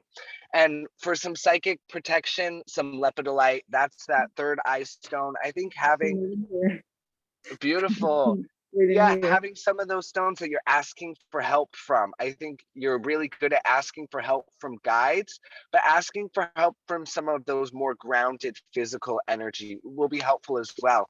And I think the most important thing I just really want to hammer home is, like, you are a sovereign, powerful, multidimensional being all on your own. Can you tell me what sovereign means? Because I've been seeing that word a lot lately. What does that mean? So sovereign, it's like that royalty energy. It's like no one else has command or power over you. You are standing in your own, yes, put that crown on. And so when you're saying some of these things where it's like, oh, I want to know if they put black magic on you. And it's like, you're not allowing them to put that on you. You don't even need to ask, because you're saying, no, I'm not going to accept black magic. So I think standing in that sovereignty of what you will and will not allow, because the doubt is part of how they're getting power over you. You're giving away power through that fear. And when you just stand in your truth and your knowing in that sovereignty, they can't even touch you. So you're beautiful and you're very powerful, Yasmin. And I know you've got this. I pulled one at 444, and it was the angel of space clearing. It's time to clear out old negative thoughts and feelings. It is, because my sister won't even talk to me anymore. She said, you're manifesting your death. I can't even talk to you anymore. It's like, I'm not trying to. That's not what I'm doing. I go back to Amanda's filter. Yeah, it's time to say yes and no to various things and to shift different things up. All right, Henry's next.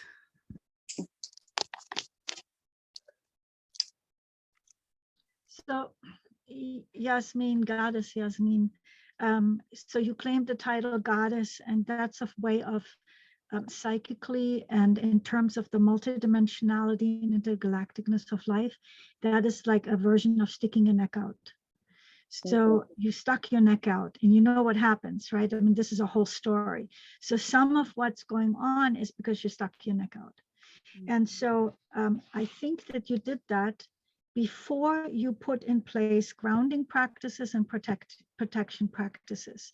Because what happens is, like, when you look on the internet, there's so much about how to tap into your spirituality, how to become a clairvoyant. There's very little on, once you are that, how do you protect yourself?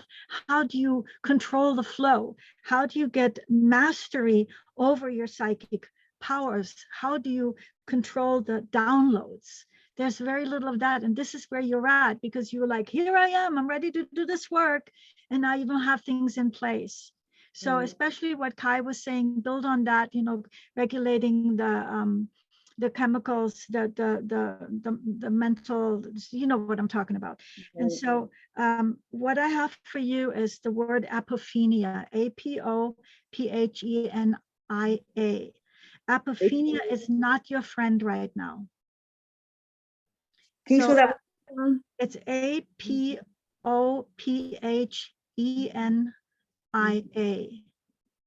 Apophenia. So look that up. Go on Wikipedia, type in apophenia. So apophenia right now is not your friend. So what apophenia is something we humans have that is just powerful, that allows us to make connections between different things. If we weren't able to make connections between signs and symbols and events, and like for example, reading the subtext when somebody's talking to you, apophenia helps you do that. But when you're in a state where you are right now, where you just like, I'm wide open, it's like I'm a channel and anything and everything can come and just download through me. Now the apophenia screws you, because now you are seeing connections everywhere. And it's kind of like almost as if whatever's downloading is taking advantage of this sort of phenomenal superpower that we have, but that can turn against us. So this is what I recommend for you. And this is just a recommendation. You do with it whatever you want. My recommendation for you is to shut everything down. Just everything. It's like when a reactor goes nuclear. What do? We shut it down. We don't try to throttle it. We don't try to slow things down or cool it down a little bit more. We just shut it down. Then put in place grounding practices and protection practices, and then little by little open the channel again, because now you have some tools for regulating what's coming through you, because this is one of the problems. And probably the medications that you need to be on and etc. I don't know much about that, but Kai alluded to it, is also part of why you can't regulate what's coming down. So get educated on the apophenia. I think it's going to be a little eye-opening, this phenomenal ability that we have. And just real quick, the card that I pulled for you is this. So I'm just going to leave this up here for a few seconds. I love it. I love it. Well, if you put your email in the chat, I'm saving the chat. If you put your email in the chat, I'll send you that. So this is where you're at, and this is the work for you to do. This card right here. So there's a lot for you to see, and I don't want to talk too much about what it means, because your inner wisdom knows what this means for you. Okay. It really does mean a lot, especially because like they've been telling me I need to call back my power and reinvent my energy. And on the 30th, so the full 30, what a way to do some more power. Yeah, and like when you say they this and they that, just say no to that. Say, I, Jasmine, what do I want? Okay. Source yourself, don't source from them, because you have your own best interests at heart. The thing about it is, like, when I got my gifts, one of the things that I was told by Source was that I'm supposed to help find missing and exploited children. And I do everything I can, but it's like people don't seem to care about it. They don't share my things or anything. So it kind of drives me crazy, because I felt like if something like that happened to them, they would want, somebody looking for them. So that's why I say them, because, there's a lot of people that are missing that I could help find. It just seems like part of your journey right now is to focus and ground so that you can be of service in bigger ways going forward. So and just as part of that too, watching what you eat can be really important. If you eat a bunch of artificial colorants, a lot of sugar, things like that might disturb your energy more. And then also getting enough physical exercise each day is probably really important. It will probably help you sleep better. Okay. You're very active, I move a lot, but like full body exercise. Yeah, I do yogas on Tuesday with my counselor and my advocate. Right, you might need to do something every day, even if it's like a little walk down the street or something. It's like rigorous enough walking. Yeah, really just full body. You really want to be able to use your whole body, or I think there's energy that's in you that's trying to come out in other ways. Yeah. Thank you. I always get a lot of energy. Yep. Thank you so much for your question. Thanks for letting us support you. Thank you. Did Susie go already? Did I miss? You get it really fast. No, I didn't, Yasmin, because everything everybody else is saying, I would just reiterate. So take your meds, take care of yourself, and no is a complete sentence to energies and people. And there is that point you will be helping other people find their loved ones, but you got to find yourself first. Okay. So yeah, I'm rooting for you. Thank you. Okay, I put my, oh, I sent it to her. I mean to send Oh, it to okay, you. then I'll send it to Henry. Yeah, thank you so much. Well, thank you guys so much. It really helps me a lot. I never heard that word before, apathonia, but that sounds like what's going on here. So You I are feel a very little, welcome. Yeah, you're powerful at bringing things in, a powerful connector, and you got to discern which are the things to focus on now. All right. Well, thank you. Thank you everyone for being here on our panel today. We've got some panelists that need to dash. We're a little bit late. So I'm going to have the panelists reintroduce themselves on their way out. I'll put their information in the chat again, and I'll mention some of our upcoming events. And I'm also going to put again in the chat the link for getting you in a drawing for a free 30-minute session with one of us of your choice.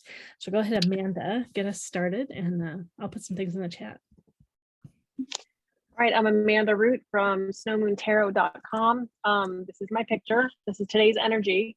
I drew everything that happened today, and it took 3 hours of lines and colors. It's, and anyone can read it because it's universally symbolic.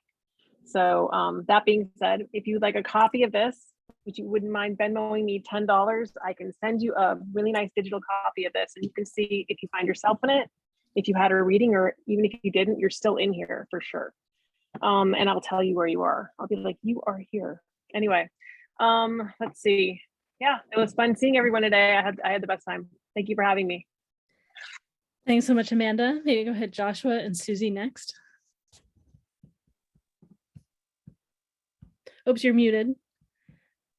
Or something. I can't hear you. I don't know why. Yes, can you hear me? Yes. All right, thank you so much everybody for showing up and coming out. I had such a lovely time. My name is Joshua Martin at The Conscious Dreamer. I do channel tarot and past life work, which is super important right now. I'm a divine problem solver, so if anything came up today that you're like, oh, that's me, or resonated with, that you would like help or support, or just someone to hold up a mirror or reflection to you, that's what I do. You can find my website down in the chat. I've got a special going on today.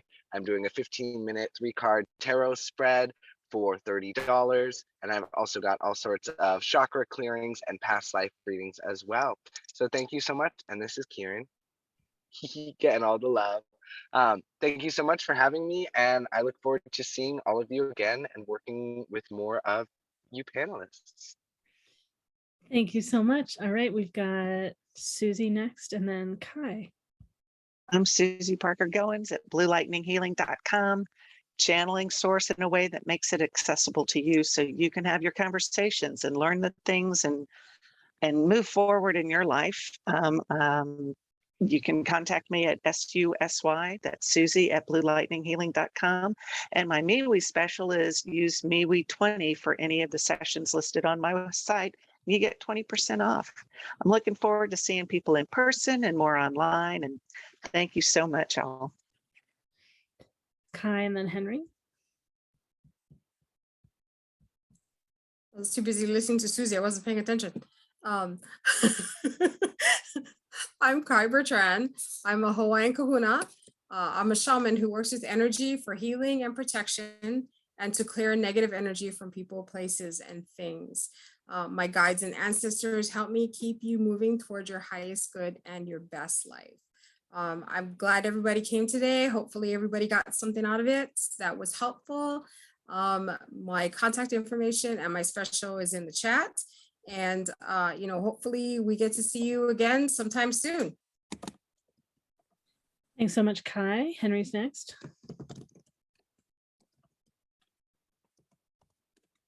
Annabelle was in there too. The puppies are all here.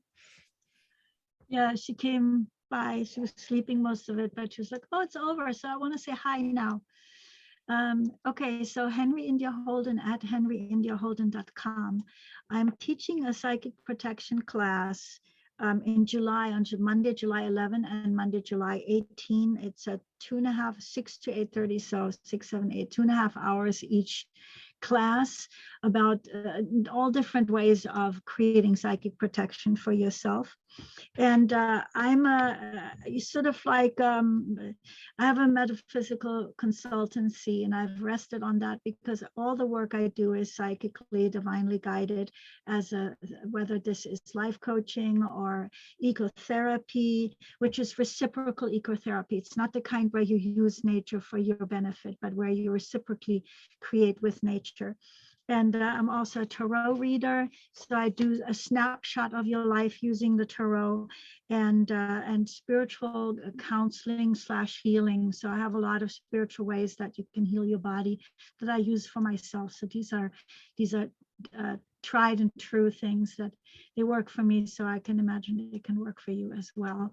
I've healed a few people from fatal diseases, and amazingly enough, my mom was like that. So this is in the lineage. And so if you want to find out more about, when my class is, how to sign up for it, etc., or how you can work with me, just go to henryindiaholden.com, and it's all on the website. And it's been a pleasure to be with you all. I'm just so honored. Oh, there's like Joshua's dog. It's like, hi, sweetie Snookums. Aren't just animals, are just the most wonderful, well, the non-human animals. So that's it. It's just been a pleasure. And just thank you, Laureli. I'm thankful to everyone just for this even being possible. I mentioned this today to someone, how sincere these events are, how they're just so authentic and people are so for real. Thank you. And I'm Laureli Shimayo. I'm an intuitive eye reader and a body psychology coach. I read your eyes, read your body, read your soul, answer questions about your soul, your path, your lessons, how to grow and be the best of you that might apply to your career path, your relationships, finding your relationships, next step on your career path that's a great fit for you, that allows you to express your purpose and supports you, aligns you in expressing more and more of your purpose, being honoring and true of you and your journey, and honoring and true of others along the way. You can find out more about me at laurelishimayo.com. That's LAURELISHIMAYO.com. I have my sessions at like 40-ish% off if you sign up today or next few days. And I lead authentic relating events. Those are social meditations, interpersonal meditations. It's a way of focusing on the exquisite here and now in ourselves and in others and in the space between us and the relationship. I'm offering that on Tuesday evening drop-in, and then we're starting a 4-week deep dive. And I'm part of Authentic Seattle. We have events on Wednesday evenings, and I'm doing one coming up date night. Bring one, find one. You don't have to have a date. You can find one there. You can simply practice being authentic and real with other people in the moment. And we've got tons more going on with MeWe events. I support the BEPC Conscious Wellness Expo. If you're in the Seattle area, we have our expo next weekend, May 21-22. That's in Kent, Washington. And then we'll be in Portland, June 4-5, Linwood, also in Seattle, June 11-12, and Eugene in Oregon, June 25-26. And then online, we have a practice circle where you can practice whatever modality you are learning, practicing, or simply practice your intuition of whatever shows up with peers. That's Saturday, May 28th. Wednesday, June 1, we have our fair with about 16 practitioners. We do a brief version of a panel in the first hour, and then practitioners are in breakout rooms. You can have conversations with individual practitioners. Some of them offer free samples of their work. They offer lots of educational talks, group readings, and healings. You can also do sessions with practitioners. They offer specials. You can sign up to do something soon after the fair as well. We have an anything and everything training panel. If you're wanting to get practice sharing your work in this kind of format, we support you to do that. You're opening to new modalities, or stepping up to practice for the first time. We support you to answer questions from the audience. It's half price to ask a question at that panel too. So if you want to get questions answered, support new practitioners, people sharing in this format, come to that June 6th. June 8th, we have an animal communication and healing panel. June 17, we have Summer of Love, self-care, relationships, and dating. And we've got much more coming up. Simply go to the website at joinmeweonline.com to see all the online events, and mewefairs.com to see everything we have coming up. Thanks so much for being here, everyone, for letting us all grow and learn together, holding the container, the energy of us all growing to be authentic and true and of service in the best ways that we can be together. Thanks, practitioners, for all doing this together. It's great fun to have us together in a great theme. We're clearly going to schedule this theme again. All right, let's get the recording off.